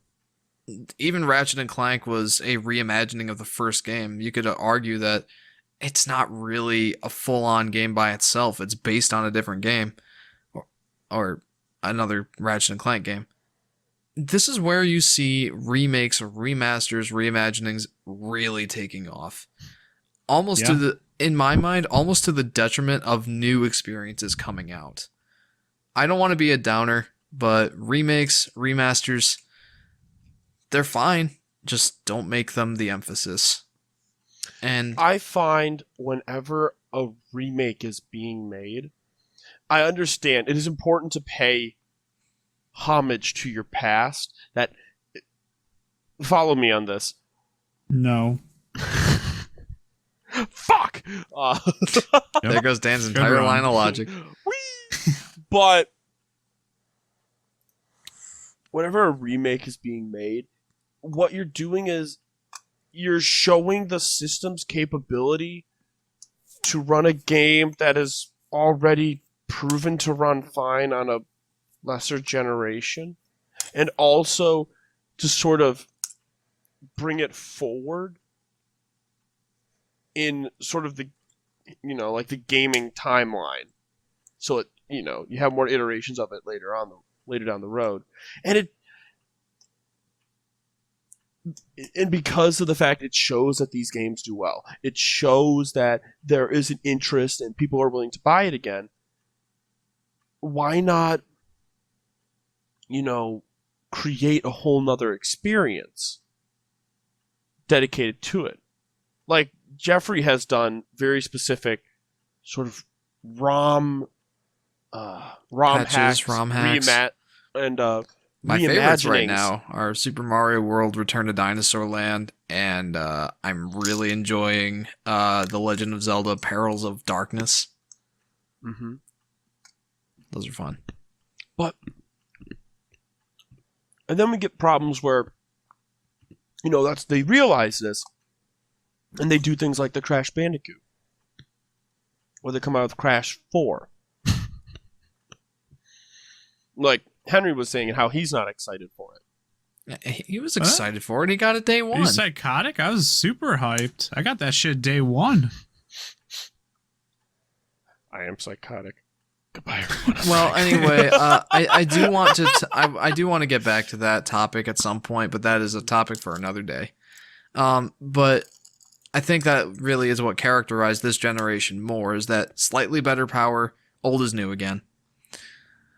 And the Switch is another outlier that it's hard for me to classify it as an 8th generation console when it came out 4 years after the competition, 3.5. That system came out in 2017. Man, that thing is selling like hotcakes. Nintendo found their footing again, and I'm excited to see where they go from here. But right now, we saw the downward slope from the NES, 62 million, Super NES, 49 million, Nintendo 64, 33 million, GameCube, 22 million. And then the Wii was just a sudden spike up to 100 million. Wii U came crashing back down at 13 million. This has been a downward slope for Nintendo this whole time. Down. You know where the That Switch makes me is right chuckle. now? Where actually is the Switch? I don't think it's doing too well. What? I'm gonna ask you that same question that Henry asked you. Are you psychotic? Yeah, I know, right? It outsold the NES already.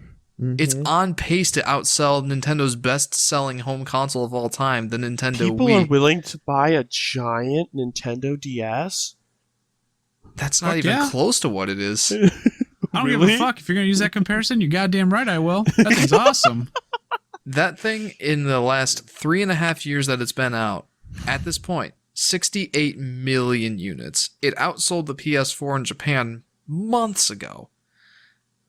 It's a very hotcake system. That thing is doing super well. And again, I mentioned it outsold Nintendo's second best-selling home console, the NES, in 3.5 years. You know what It is on track to be Nintendo's best-selling home console. I'll be surprised if it isn't. You want to know what I also realized? The only thing I though? want to say, it would be interesting if they did this, is I wonder if they come out with like a it's Nintendo's probably not, but like a midpoint revamp type thing. They might. I mean, they did that with the 3DS. Yeah, They did that with the DS. But that if was they- more if of they a do that, optimization. Like, Like an optimization. I don't know. Interesting. It's that or they'll come out with a new console. I never know what they're going to do. We'll see. I don't think that they're going to cut this generation off this soon. No, but it's still selling well. Super Mhm. well. Like, I think they said they were going to sell 24 million units this fiscal year alone. Well, That's insane. I think they're on track for that. Like, they recently upped their estimates for that because it's selling so well. Part of that is because, COVID, but, that kind of rising tide kind of picked up all the ships. All video game consoles are selling better now because of that. Regardless, that's kind of my 2 cents on that. Switch came out, and it's Nintendo's redemption arc, I think. They're back in it, baby. Although, again, they say that they're not directly competing with Sony and Xbox, and that kind of shows in their marketing this thing, and they're selling it 3.5 years after the PlayStation 4 and Xbox One came out. I don't even know what generation it is. 8.5. I think if I had to be honest, I'm going to say they are intentionally staggering their release. You're probably right. Like I'm pretty sure that that Sony and Microsoft are competing over this, and that's why they put their releases so close to each other so they can one up each other. Mm-hmm. But Nintendo is basically they've skewed away from the like big release time, and they're like literally like almost perfectly in between big releases now. Yeah. They're like, we're not competing. We're specifically like, people are like, oh, this has been out for 2-3 years. I played a ton of games. You're used to it. You like it. But then this new thing comes. Oh, I'll get that and try some of those games while I wait for, like, they're trying specifically to not compete. They're really taking up sort of a different chunk of market share in a lot of ways. And even then, they're just like, they don't want to be in competition with these giants anymore. They're like, and that even shows in the products they're making. Like, I kind of had a funny sort of allegory for this. I imagine Sony and Microsoft trying to sell. Imagine them like the Best Buy trying to sell computers and like, oh, these computers are amazing. Like they've got these great specs and look at the performance, look at that resolution. And then Nintendo pulls up to the Best Buy with an ice cream truck and everybody goes out there and buys their ice cream. yeah, that's about what it like starts to feel like. I once heard Nintendo like when someone was discussing the console race and everything that Nintendo that now there are two people and one there. How do they put it? There are 3 people competing, but one of them has their head stuck in a astronaut helmet filled with gummy bears labeled nostalgia. And that's what Nintendo great. Is. They're basically got their head stuck in a like they're playing the nostalgia card really hard a lot. Like they really play to their fan base and like things like that, and like it's just a different it's a different model. Despite the fact that they seem to want to put out like duplicates of the games and everything, but this is like the bigger, newer, faster console generation. Like Nintendo's right in the old nostalgia corner in many ways. Like they're like well, it's that combination of nostalgia and they're kind of blazing their own trail. Like this whole hybrid console sort of thing, Sony started to experiment with the PlayStation 3 and PlayStation Vita. Mm-hmm. But this Nintendo Switch, I would argue is almost the perfect representation of that idea. Wow. Dock it in its dock, play it on the TV, take it with you on the go. Same console. It's that hybrid nature is absolutely killing it for them right now. Yeah, I think part of it's like they're not trying for the highest specs, but like we can make it mobile, and the specs are good enough to have a good playing experience.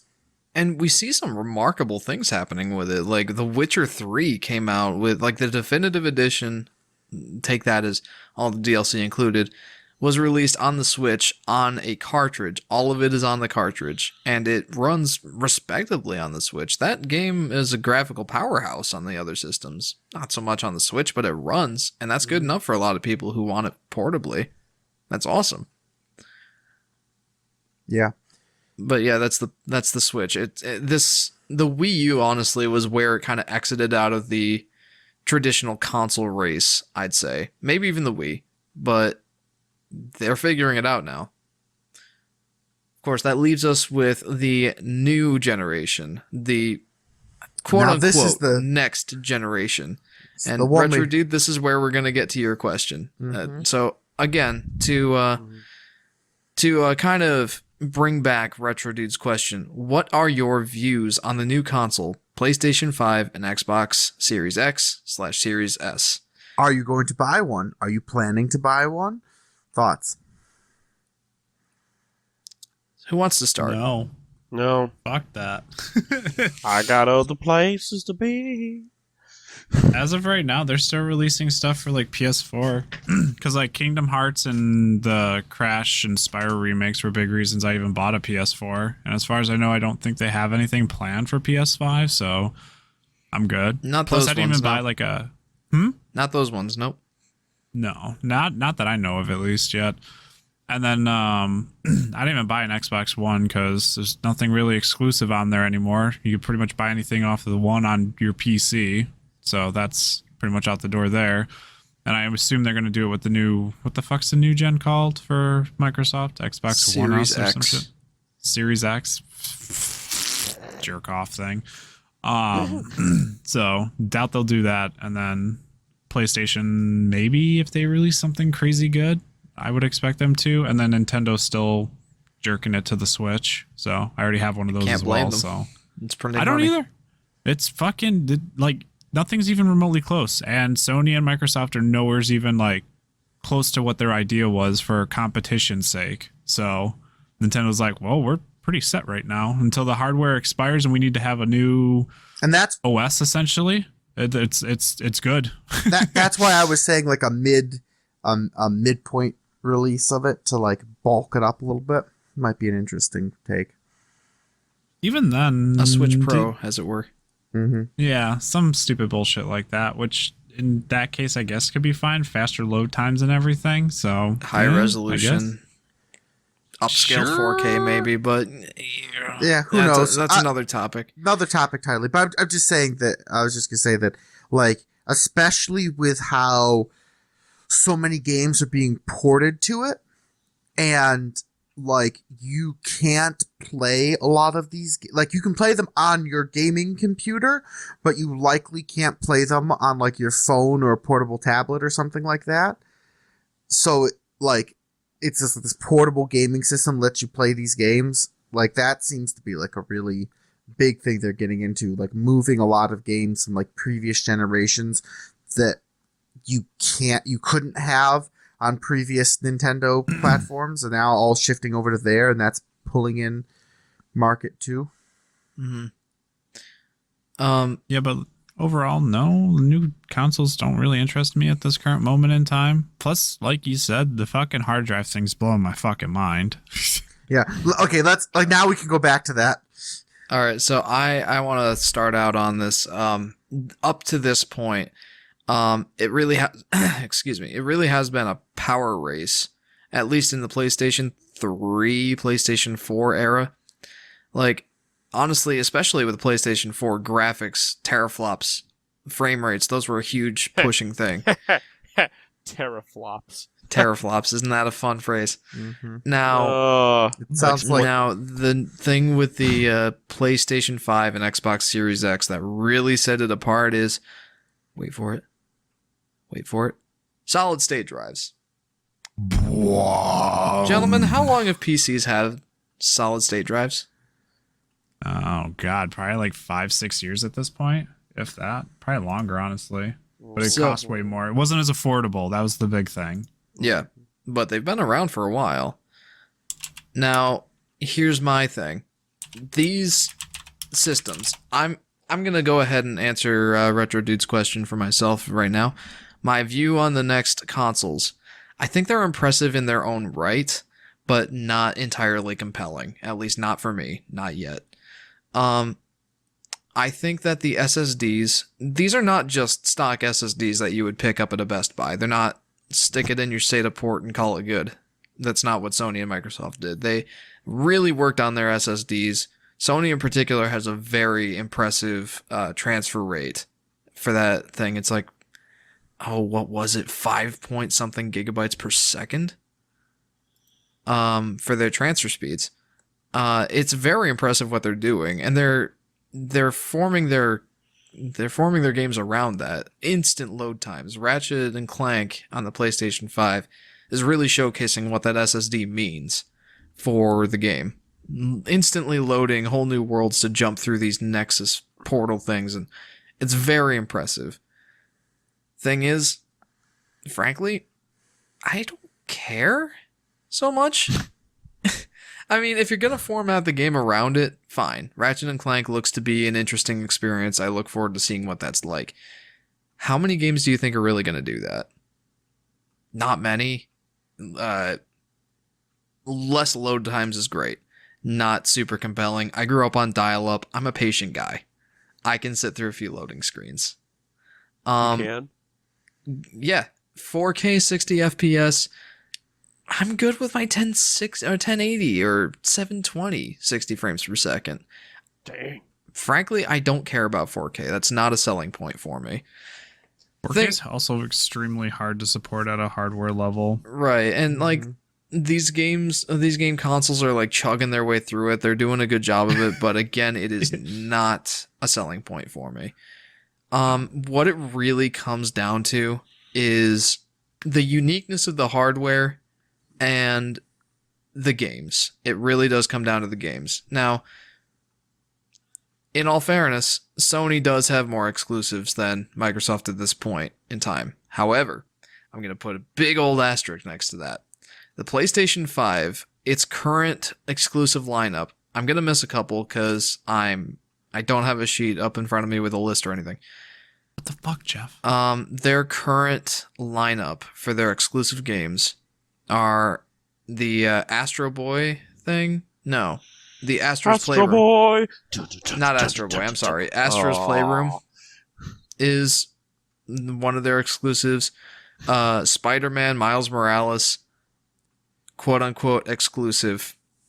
Demon Souls, which is a remake of a PlayStation 3 game.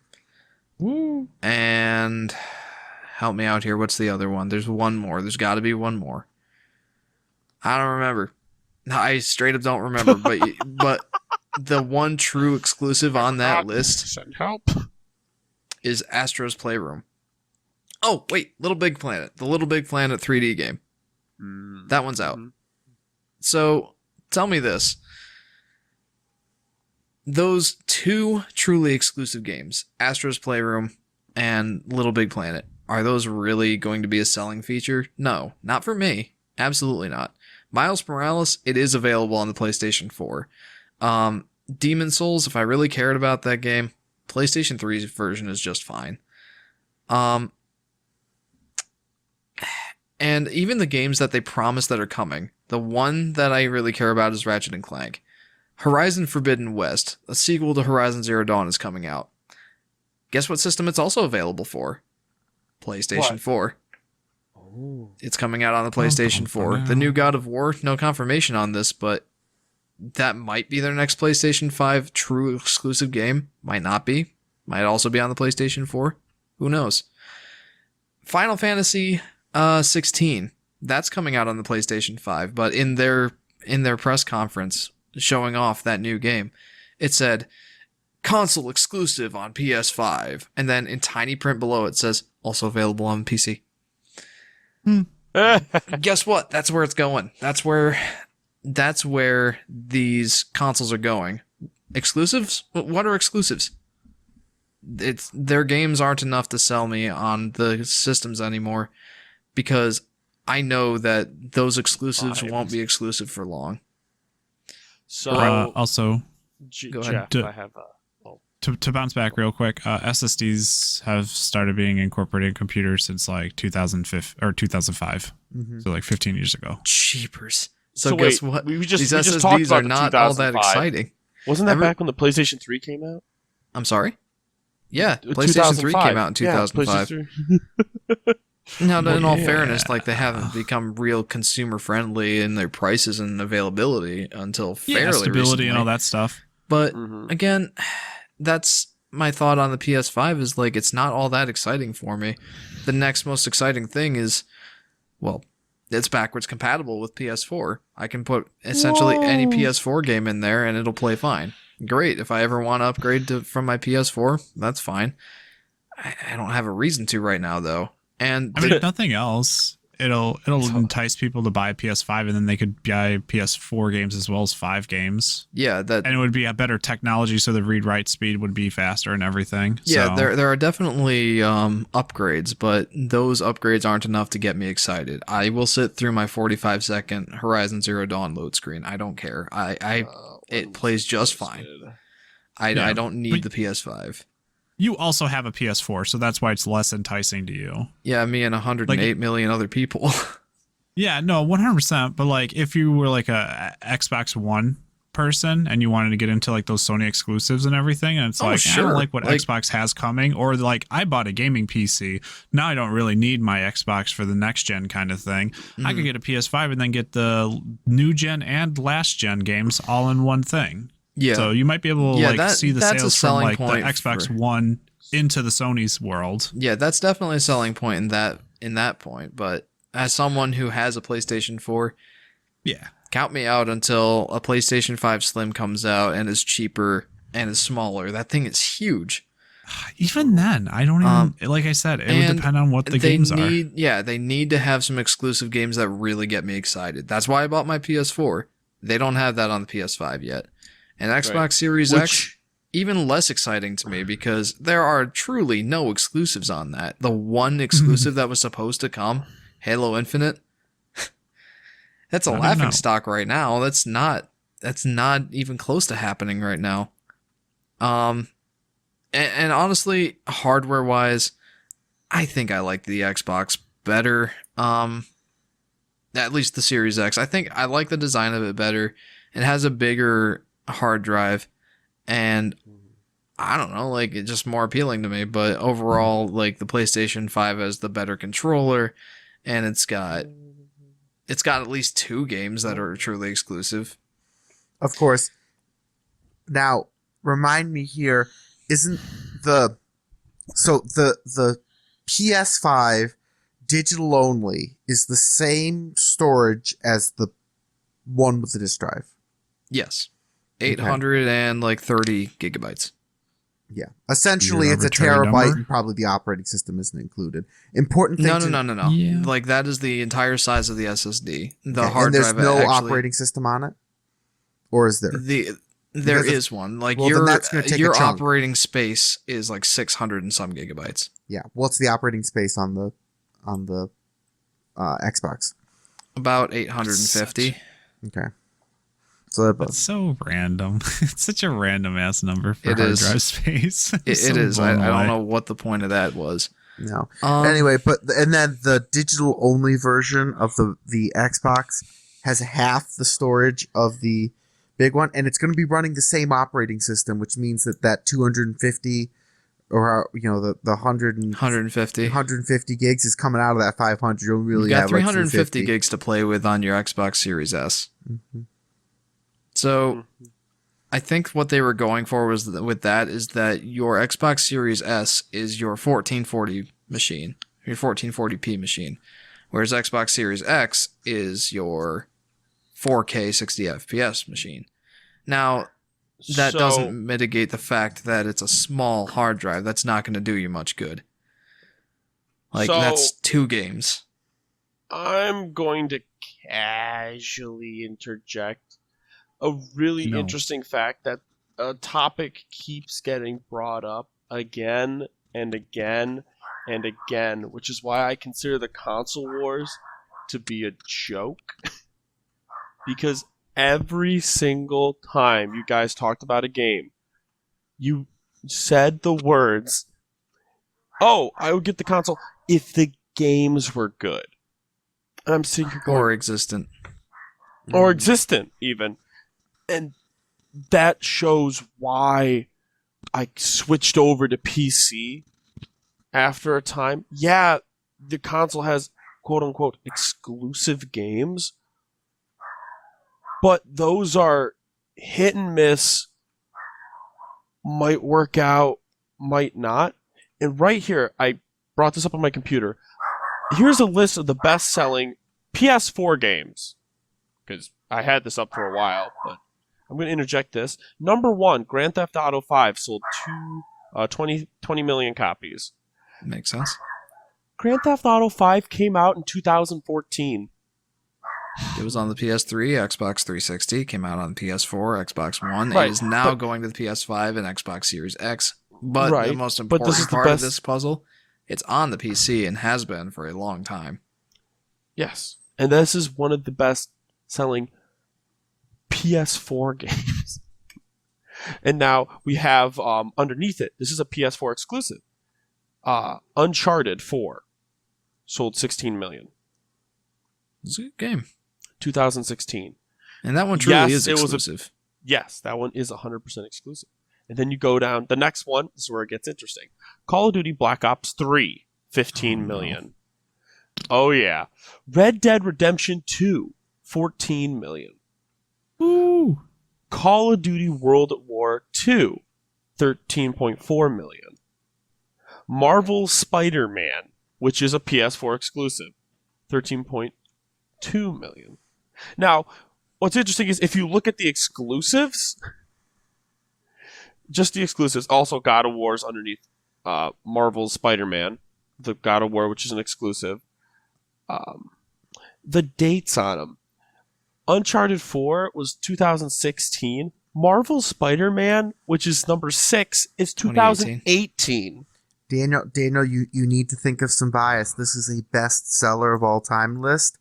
No, Some bestseller of the- of PlayStation 4. yes, Only but PlayStation yes, 4. But the highest numbers on that list will be the good games that came out on or before PS4's release date.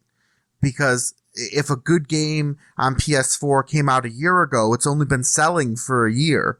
As opposed to some of these games, it's just, yeah, you're like, yes, these are all older games, but that's because a good game that just came out will not have been, like, listen to all, like, what we're saying, like, we're not going to buy a game, like, immediately when it comes out unless we're, like, really into it. We wait, oh, that got reviewed really well, I guess I'll put it on my list, eventually pick it up. Like, there's a big lag.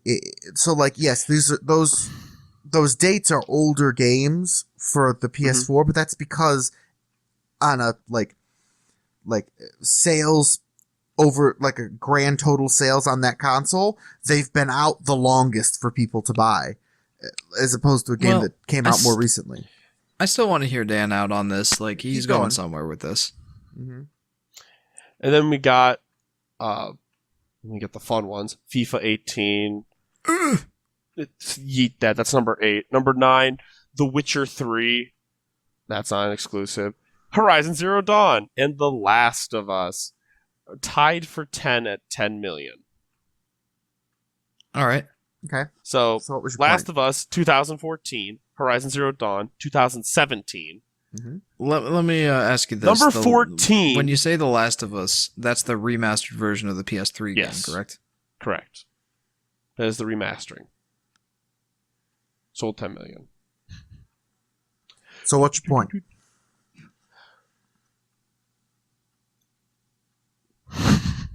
When your brain just dies.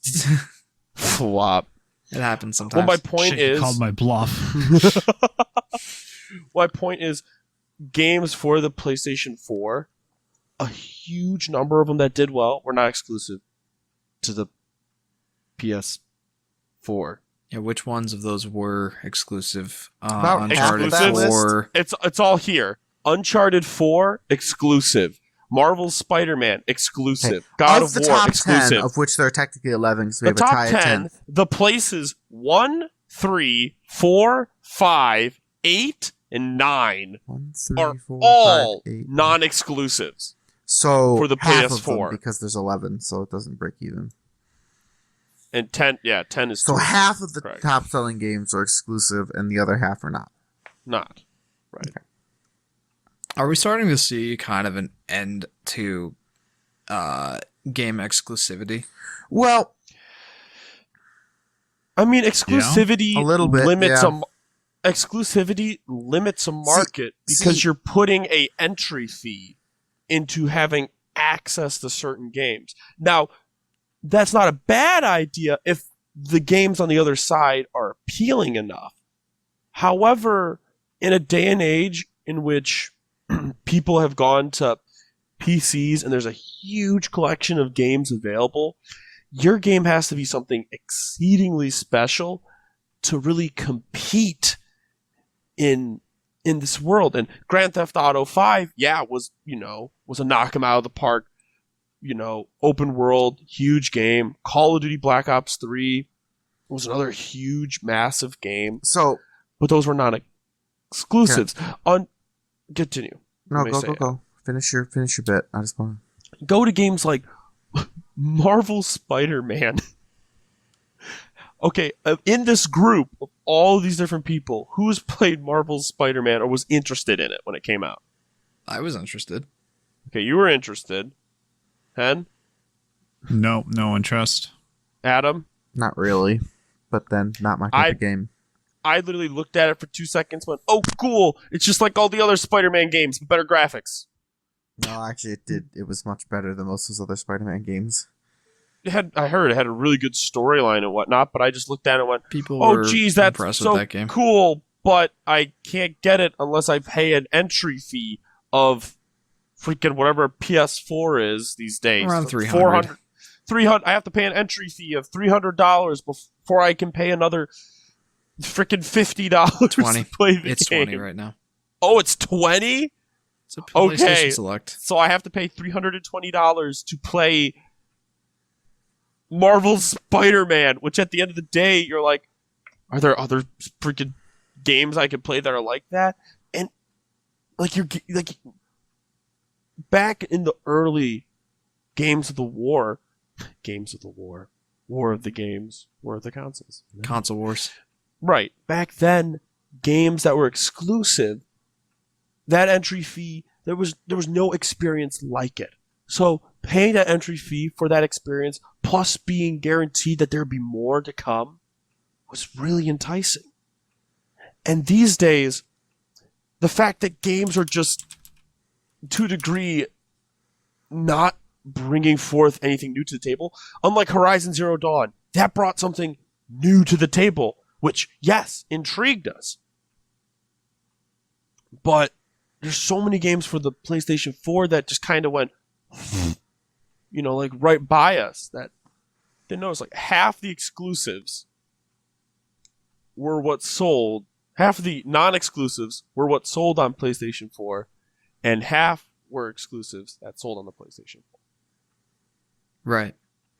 And that ends my bit. Discuss. So Go ahead, Adam. what I was gonna cut in with is to the original point about our exclusives going away. I think so, and I want to actually trace this back to our discussion about the 5th generation and how it was decided by third-party developers. Nintendo, of course, holds most of its own property. It has a lot of exclusives to itself. Yeah, and it still does. It's still sailing high on its exclusives. That's the one exception to this rule. Yeah. You don't see Nintendo going to Steam. But that's the point. Like, I think that Nintendo lost a lot of its third-party developers during the whole, N64, GameCube, even starting with the SNES with Mortal Kombat. They lost a lot of their third-party developers during that era, and so they maintain mostly not mostly, but a lot of first-party IP, and therefore a lot of exclusives. But Sony and Microsoft have never really had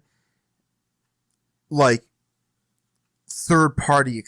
They've had third-party exclusives, but they don't have very many, if any, first-party exclusives. You see what I'm saying? Like, Nintendo makes a lot of its own games. Yeah. Sony and Microsoft do not, which means that from their perspective, yeah, they'd like a ton of exclusives that they could have them, but to get those exclusives, they have to sign some very nice deal with that game studio to make them stay exclusive, where now it's easy enough to just, make your game and then code it for a whole bunch of systems. And from a game studio, from a game maker's perspective, from a third-party developer's perspective, they can make a lot more money by selling it across multiple platforms to hit a wider audience. And so, because Xbox and Microsoft and Sony never made a lot of their own games and still don't, it's hard for them to hold on to third-party exclusives because they have to have very tight relationships or pretty juicy deals with those third parties to get them to stay exclusive when there's so much more money to be, put it on PC, put it on all the consoles, the third parties can make so much more that it has to be a pretty juicy deal for them to stay exclusive to a single system now, because it's easier to just, shotgun it. I'm saying. So I think that's one of the reasons why we're seeing it die off for non-Nintendo, because Nintendo basically just has its first parties. I mean, it has, that's not entirely true, but Nintendo makes games and a game system to play them on. Yep. Sony and Microsoft make game systems. They don't actually themselves make all that many games. They just make the system. And I think that's the difference in model that we're seeing there is what's causing this. And because Nintendo's kind of, and since that time, Nintendo sort of veered off on its own, and it's not really competing with Xbox and Sony, because with Xbox and PlayStation. And I think the biggest reason for that overall is, or the reason they're not really in competition, follow me here, this is a little weird, but is that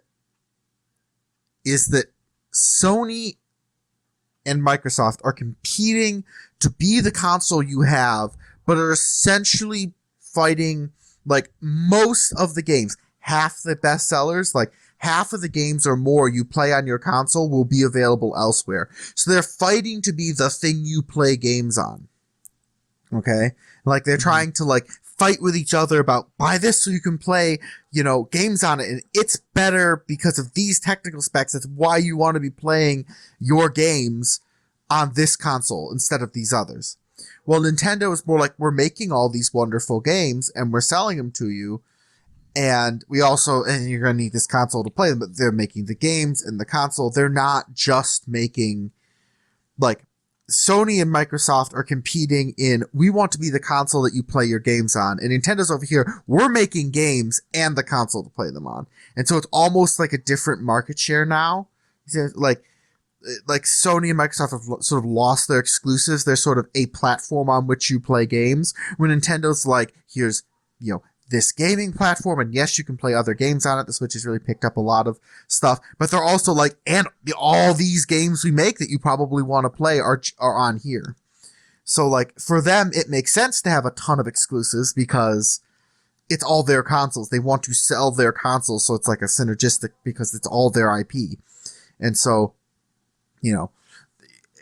that's how Nintendo does it. But these other two are not working on the same model anymore that Nintendo is. And so I think that's why they're not in competition anymore. It's because they've sort of, the model is different. It's not even the target audience necessarily. It's just like the model by which they're operating has become so different now.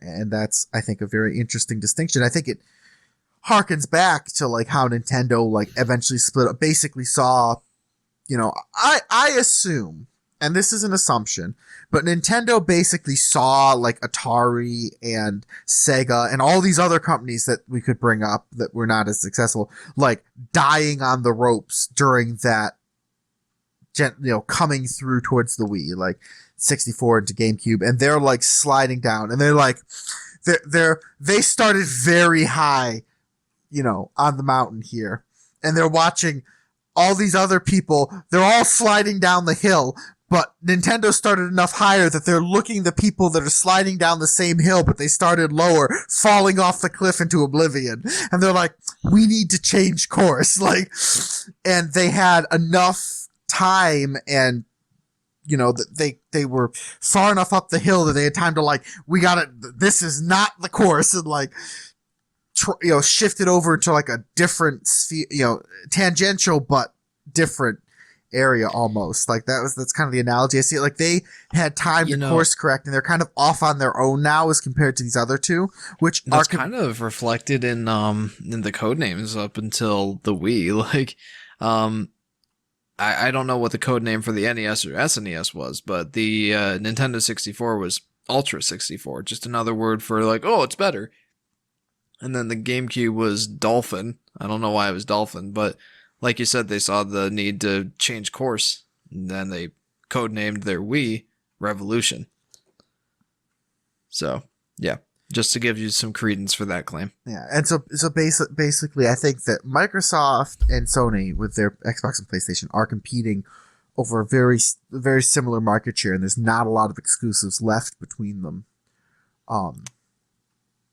And I also want to point out that, like Jeff was saying, it's not exclusive to the PS5 specifically. It's PS4 and PS5. I'm sure there are plenty of people that like still have a PS3 or, are never had a PlayStation, had an Xbox, had something else, or like are coming up as a kid now or are looking for like their first system. They would then move towards like a PS5, and then in that case, if you don't have a PS4, those are still Sony exclusives. You must buy a Sony system to play them. I did fail to mention, by the way, that the Xbox Series X is backwards compatible with all generations of Xbox. All Xbox? Well, like, it's selective backwards compatibility. Well, so I don't know how well you know mean? this, but the Xbox One X is backwards compatible with a large selection of Xbox 360 and Xbox original games. What do you mean by, like, how is it? Like, I can stick that disc in there and play it? Yes. Okay. I think that it downloads a digital version of that game that is kind of not built for, but optimized for Xbox Well, that One. makes sense. They'd have to, optimize for hardware. So it's not all games. Like, I think it's like roughly half of all of those games are backwards compatible on the Xbox One. Xbox One and Xbox like for One free, X. you put in the disc, and then it's like, oh, you have this. We'll Yep. download the. Yeah. You don't Okay, have that's to- cool. And the Xbox Series X is backwards compatible with everything that the Xbox One X is backwards compatible with. I did fail to mention that. I'm sorry. That No, kinda changes that's things. fine. What's the Way to fuck and up, Jeff. So God damn it. PS5 is just compatible to backwards compatible to PS4. Yes. Oh. They may offer some streaming for the PlayStation 3. PlayStation 4 does that, but as in terms of backwards compatibility, like straight up, it's only backwards compatible with PS4 and Xbox Series X backwards compatible with a large amount of all existing Xbox games. So, one other point I want to bring up real quick before like Hen cuts in here is that let me take a second to point out the walls of our echo chamber. 1 Mississippi. 2 Mississippi. Doth I hear a third? Stuff it, or I'll stuff you on Black Friday like the Thanksgiving turkey I'm not going to be able to do the day before. Ooh, daddy, put it in. Oh no! Anyway, We're losing it. Everybody, run! anyway, we all have quote unquote gaming PCs or PCs capable of running a game up to a certain point. Like we can play games on our PCs. We do play games on our PCs quite a lot. All of us. We do. Like Henry and Daniel have like Oh. tower PCs that, maybe they're a What? little older now, but at one point could like just mulch any game that had been made. I stream games. What? Let me finish, Daniel. The point is, we all have a PC capable of playing games and see our PCs as things we can play games on. Other people don't have that perspective. They might just have like a chintzy little laptop that's really just to check email or like basic stuff. Chromebooks. Or Chromebooks, or they exist off of like a tablet, or they live on their iPhone in essence for all that stuff. Like maybe they have one at work, but they don't like play games. It's not like their home gaming setup. Like they have a TV at home and it has like it's got Netflix on or something. For them, a console is like that's their gaming thing. We all have PCs and think of like, oh yeah, well, if it's on PC, why would I get it on a console? There are many people who their only gaming device, the only thing they excluding like whatever like phone games they play or whatever, their only like gaming device like they'd sit down and play like a AAA major release title is whatever console that they currently have, and that's it. They don't have a PC that's on that level that they would do work on. So like I think that we come across as very, very PC master race jaded, whatever, in that sense, because we all have PCs. But I want to point is I think that there is some bias here that we all have PCs that do play a lot of these games, where there are people that don't have, like you said, Chromebooks or whatever, that aren't going to be playing much of anything. Sure, I think that does play a large role. And so I think that there is still a market there. Like, we sound very doom and gloom. There's no exclusives. Why would we ever buy that? And it's like, well, if like essentially our only gaming thing was these systems, and we wanted, that would be a thing. Like, I can definitely see that being a reason to buy it. And that, but we have our own little echo chamber where we're like, we all have PCs, but like, I do want to point out that there are people that don't want them and would prefer to have just a console to do their gaming on. Truth be told, I'm the closest thing to a console plebeian that we have here.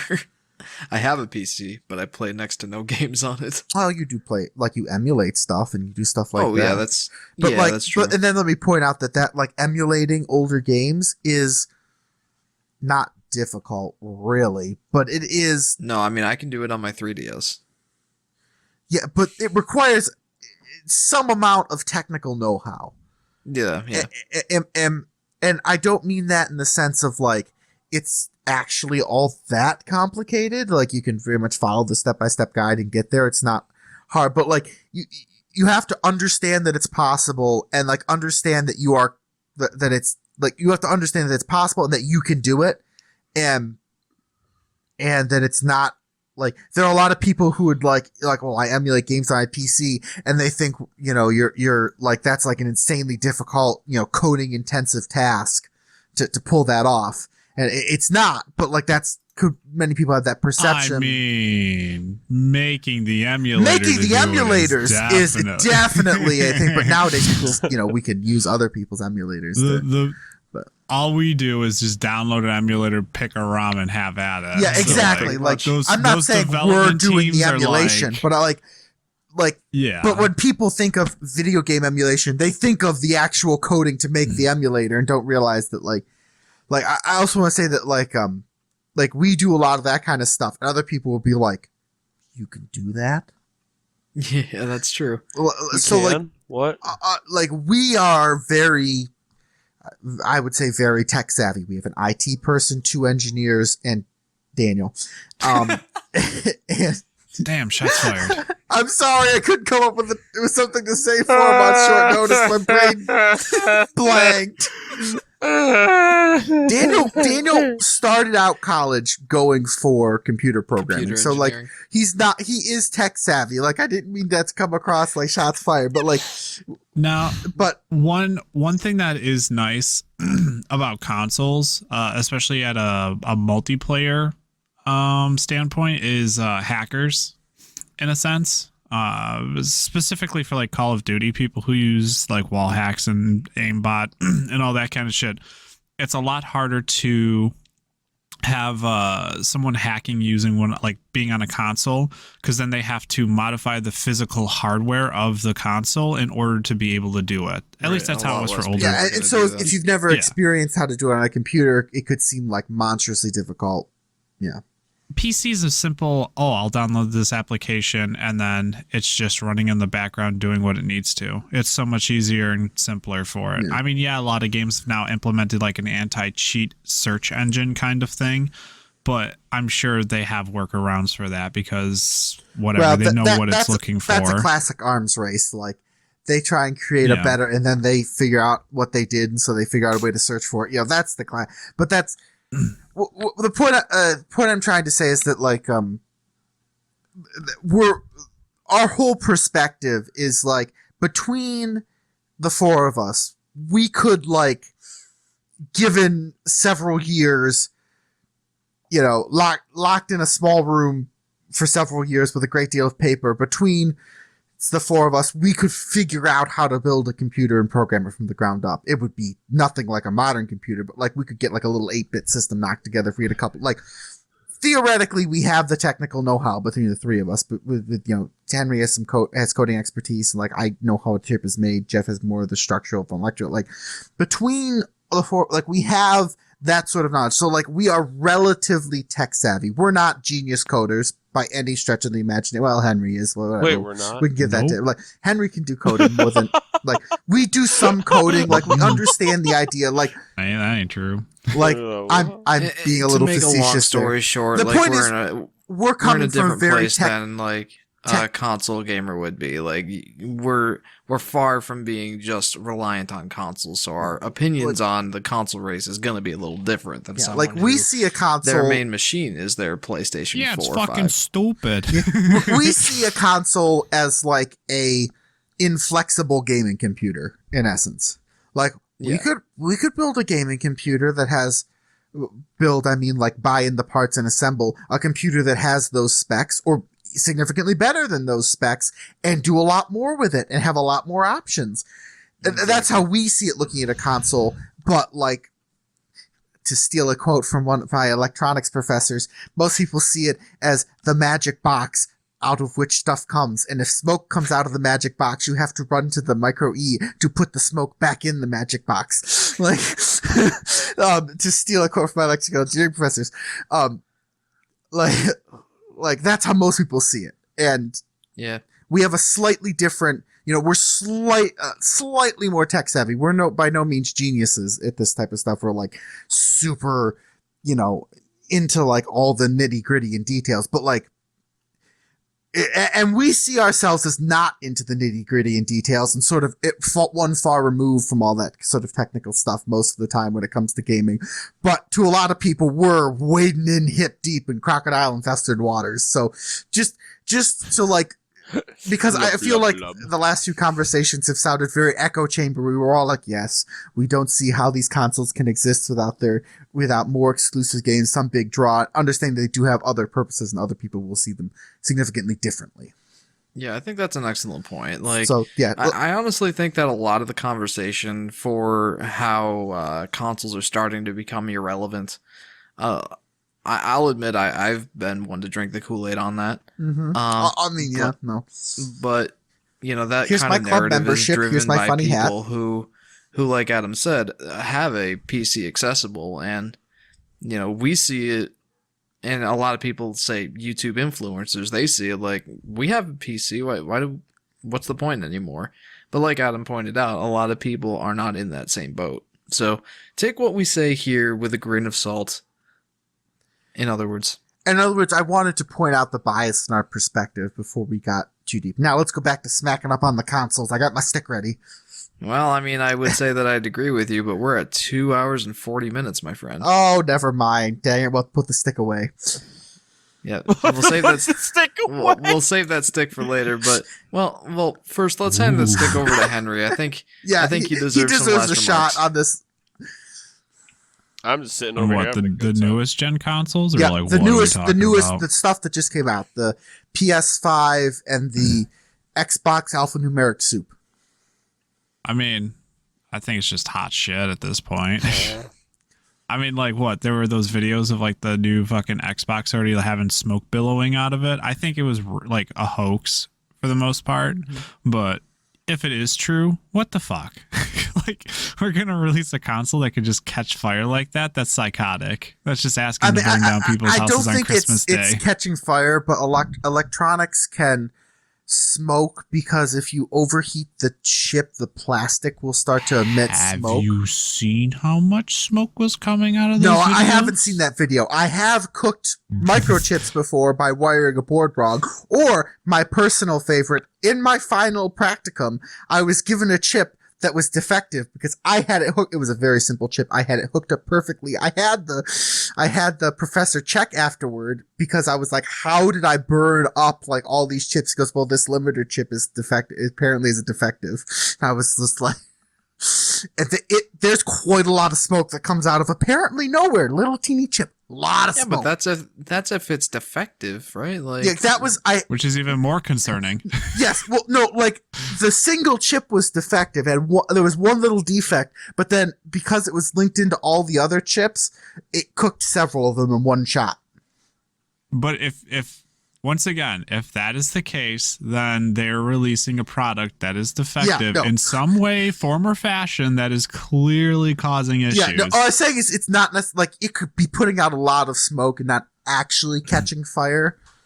Like, yeah, if you dump something, it doesn't work. Yeah, the point, it's still defective. It's still very bad, but like you're saying, it literally catches fire. I'm like, it could just be smoking a lot. Like, you'd have to pour something very ignitable over it to get it. Like, and to go back to that consumer's perspective, like, what are they going to think when they I know, see like I'm saying it might not actually be like catching fire is another step up from smoking for me, but like to the normal consumer, it's all bad. Like, it's just like Micro E, please put the smoke back in my Magic Xbox. I know. Yeah, Jesus Christ. Oh. But yeah, I don't know. I mean, as of right now, I think Sony is probably the best one for the consoles current. I mean, if you count the Switch is going to be far and ahead. Well, it has a 3-year lead, so like when the sync times are off, we can't really judge until it's all said and done. No, I know, but I'm just saying, like, in general, like, since it is, I guess, technically this gen console, it's just gonna do better overall in my eyes for like what they have. Even for like exclusive titles, and not even exclusive titles, like everything, like the titles that they have going to the Switch are really good. Mm-hmm. Like There's just been really good titles being released consistently, which is amazing. And I do want to say that the main gimmick of the Switch is also what makes it more appealing to me than a modern day console. Like taking my system with me wherever I go, even to the point of just sitting on the couch not wanting to turn on the TV. I've done that a lot. It's just nice. It's nice to have the option. Yeah. Right. It's a much more exciting proposition to me than any of these modern consoles are. Like, I can't be bothered to get excited about the PS5 and the Xbox Series X. Which is why I think that is vastly different. Which is why I think it was a brilliant move, because it appeals to people like you or I. It appeals to people like us more because the question we always ask is, why would we want this, console instead of a gaming PC? Well, a gaming PC is more expensive. Say you already have one. Why don't we just buy like a new graphics card? Like, why don't we just upgrade our current gaming PC, buy a new piece of accoutrement? Like that's the question we ask when we see these consoles. Like, so why would we get them instead of just upgrading or getting a normal computer? And then you look at the Switch, and the Switch actually has reasons like that we find compelling. I'm not going to say it's in a different league, but it's certainly in a different category, and that makes it stand out in my mind. Yeah, and that I think they were just in a good spot overall. I think, especially like for a considerable while, as long as the hardware can hold up with the new gen shit, then I think Nintendo's going to be set for some time with all this. Mm-hmm. And I think the one I think the comparison it's like one of those, it's like there's like Sony and Microsoft and there's Nintendo, and the comparison that keeps coming to my mind is like that old question, would you rather have it so that every other vacation you took was an absolute disaster, but the others, like 50% of the vacation you took were an absolute disaster, but the other 50% were like the best vacations ever, everything goes right and they're perfect? Or would you rather have like just sort of medium vacations all the time, nothing ever super exciting but nothing really terrible? And that's the like that's like the Sony Microsoft, like Sony and Microsoft are on that we want the medium vacation at all times, and Nintendo's like, no, we're going for it. Sometimes they faceplant, sometimes it's brilliant, and it just sort of seesaws back and forth. But you're always going to remember the goods and the bads. The mediums are just going to blend together. I know, exactly. That was exactly what I was thinking earlier when we were going through all of them. I was like, the Xboxes, I can never remember which one is which because they don't, like, the PlayStations I can remember because PlayStation 2, I 3, can 4. Like, they're clearly... Hey man, it's easy and simple. I like it. Fuck whatever Microsoft's going like, they're doing all these... And they also just blend together. But then you come over to Nintendo and you're like... They're like, there was this, then you're like, yes, there's the GameCube with the tiny discs and the, spearhead controller. And then there was the Wii with there was literally a GameCube. Flailing nunchucks everywhere. And then Wii U, why did we add a tablet to this console? And then you Switch with the brilliant mobile, like each one is distinct and sticks out in my mind for the, the Nintendo ones because of that. The Xboxes and the PlayStations are like, the PlayStation's like, was it 1 or 2? Or like, well, it was before this one, so it must have been that one. You can figure out by the numbers. And the Xbox, it was something. Like, I can't remember. I can't keep them straight. They're just kind of all bleh. So. Yeah. But, honestly, besides taking the Switch out of the race for this kind of thing, I think Sony might be in a really good spot compared to Microsoft, especially with the diskless, like, reduced memory size on the Xbox version. Like, what the fuck? Yeah, I think their main kind of what they're going for there is trying to get you to be an Xbox Game Pass member. And that goes back to our stream discussion. Yeah. Our game streaming. Yeah, I guess. It's I don't still like not optimal. No. It's not optimal. The fucking bandwidth, blah, blah, blah. Same shit we mentioned before. It's just... I just don't think that that's the move. That, or they're just like giving up and they're just pushing more towards PC oriented shit. Because once again, they don't really have any exclusives for their console. It's console and PC usually. Yeah, and it's like, all right, guess that's what they're going with, which is fine, cool with me. I have a PC, be able to do it. Plus the prices, fuck that. I'd rather just fucking buy a new graphics card for my PC instead of buying a new console every fucking like 4 years, and my graphics card lasts for like twice that duration. And True. it's like almost the same price, maybe a little bit more expensive depending on which one I go with. I mean, last I checked, and this was like a month ago. I was looking at PC parts just for, well, there's a lot of reasons, but like top of the line. So like a really, really good, probably more than you really need graphics card, but we're not talking like, Are we talking like 3070? like, Yeah, 3070 is not like expensive. we're talking about nice convertible level of graphics card, not F1 car level of graphics card. So like really nice car is probably $500, $400 or $500. Yeah, I think the 370 is about 500, 600, right? like 6-ish, 700-ish. Yeah, it's not that bad So like No, it's for really what not. it is. yeah, for a real, like I said, not like I'm gonna like space shuttle level astronomically great graphics card, but for a very good graphics card is as much as one of these consoles. I mean, it would probably also help that if they weren't all sold out currently, but Yeah.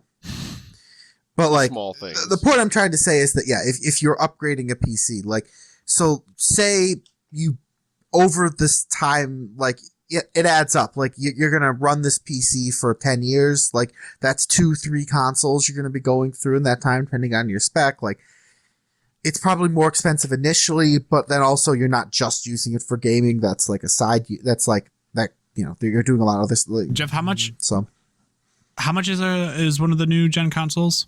$500. Coming out? 500 in essence. $500? Mhm. 3070 RTX graphics card, Newegg, $539. So if you're a PC Like, gamer, it's a no-brainer. Just a slight touch, backwards compatible for everything with PC. Mhm. Yeah. That like current gen games comes out on PC, cool, can play it. Everything pretty much like previous from like I don't even know what could reliably run on a PC anymore. I think maybe Roller Coaster PS2 Tycoon 2. Yeah, right. The maybe like PS2 era games and older can run on PC emulators fine. It depends on where emulators stand. Actually, there's like what PS3 Breath emulators of the have Wild made can a run. lot of- Seymour. Wii Wii U, I think, right? Yep, For that's Breath of Wii the U. Wild. Yep. So I think there's a Switch emulator too. there might be. I'm not 100% sure. Haven't looked at emulators in a while, but like You're just gonna get saying, a lot more PS3 bang for your buck on the PC, I think. Wii U, PS3 era shit, able to play it on PC, backwards compatibility. There it is. You got it all. Essentially, yeah. So that's yeah. But yeah, And you could use any form of controller you want to play that the is games because such a benefit. it's all mappable as we talked about earlier. Mhm. Because it's an application. You just tell it what button does what. It's All right. Well, we are hitting a lot of good topics that I really want to dive deep into later. How So I think- That's fine. a little teaser for next we are time. nearly at the 3-hour mark, gentlemen. Yeah. So It is time Let to wrap us- it up. let yes. us So I finish. That's actually fine. have a conclusion statement here. I was going to say No. I think that that's going to wrap this up. I think that maybe next week, or in our next podcast, we can take our backup topic about backwards compatibility and run with that and kind of continue this conversation / take it in a slightly new direction we were drifting towards. ooh, leave them on a cliffhanger. Tune in next time. Actually, next time might be something special, but Yeah. we'll so our see. next regularly scheduled podcast. Yep. But yeah, I think that unfortunately there's a lot more to talk about, but we'll get back to it. We will get back to it. I'm just But for vibing now- out over here. I'm gonna stream eventually. Yeah, but for now, this is where we're gonna have to leave it, guys. So that's our thoughts on the gaming console wars, and a lot more, I guess. I So think thanks if- thank you very much for listening in, guys. Yep. Thanks. Woo! So thanks. I- I do want to do our normal stuff that we do at the end here. Daniel, you have a Twitch channel. You Yes, were talking I have about a- streaming. I have a in Twitch a channel. couple minutes, probably. Okay, I can talk. Yeah, you can talk now. You can talk now. Yes, I have a Twitch channel. My name is Dance Warrior 777. You can come on over to Twitch and check me out. I usually stream on Fridays after this broadcast. I think I'm going to take a slight nap before I I jump into this stream, especially after a 3-hour podcast. Yeah, I think that sounds like a good plan. Yep, and recharge my batteries. So give him a follow over there, guys. Very entertaining streamer. Mhm. And yes, and I am And the. if- Sorry, go ahead. Oh, I was going to say no, you should go, then I should say what I'm going to say. All right. Well, I am the Yoshi fanatic on YouTube. If you wanna watch my streams, I stream mostly Nintendo content, and every once in a while I'll be putting out a video. I'm working on one that's comparing Yoshi's Woolly World and Yoshi's Crafted World. Asking the question, is Yoshi's Woolly World really better than Yoshi's Crafted World? I'll get it done eventually. So stay tuned for that, guys. The Yoshi fanatic on YouTube. And if you like the topics that we have discussed during this and want us to either elaborate on a specific topic or to continue this one on, please comment us with your questions and things that interest you, and we will try to incorporate them into this podcast, make this experience as satisfying and catered to you as possible. Interactive. As interactive as possible. And I was going to say, and on sort of my final note here, I just want to say I think this was a very critical podcast to get done so that we can reference it, just like we've referenced even in this one. We referenced a couple others we did. This is one of those baseline ones, like where we can now bring this stuff up as point of discussion without having to have a 10-minute run up to it. Yes. One more very important thing I wanted to go ahead and mention before we wrap this up. Our audio-only podcasts are now available. I actually just got an email from our distribution From Blue site. Yeti? Yes. Yes, sponsorship. No, our podcasts are now available on Spotify, Stitcher, Google Podcasts, Radio Public, and Breaker. Did you just So- say Stitcher? Stitcher. What the beep is Stitcher? It was actually the 4th or 5th biggest podcast streaming site. I was going to say, Daniel, how do you not know? I would thought he would comment. Okay. So go ahead I and live on look up. Twitch. Maybe What cut do you this little bit mean? out at the end there, Jeff. That was So- embarrassing. So go ahead and check out the Gaming Corner podcast on those sites, whatever podcast platform you want to look us up on. Go ahead and look. Maybe we're there. So if you want the audio-only podcast, Maybe. feel free to check us out there. And the video version of the podcast is on YouTube at Volatile Upgrade. So check us out there too, guys. And with that, I think that's all I've got to say. Adam, Henry, any last thoughts? No, and fuck you. I want turkey. Me too. Turkey Day coming up. All right, guys. Alrighty, everybody. Bye-bye. Thank you very much for tuning in to this podcast. We'll catch you next time here on the See Gaming you Corner then. podcast. Later, nerds. Toodles.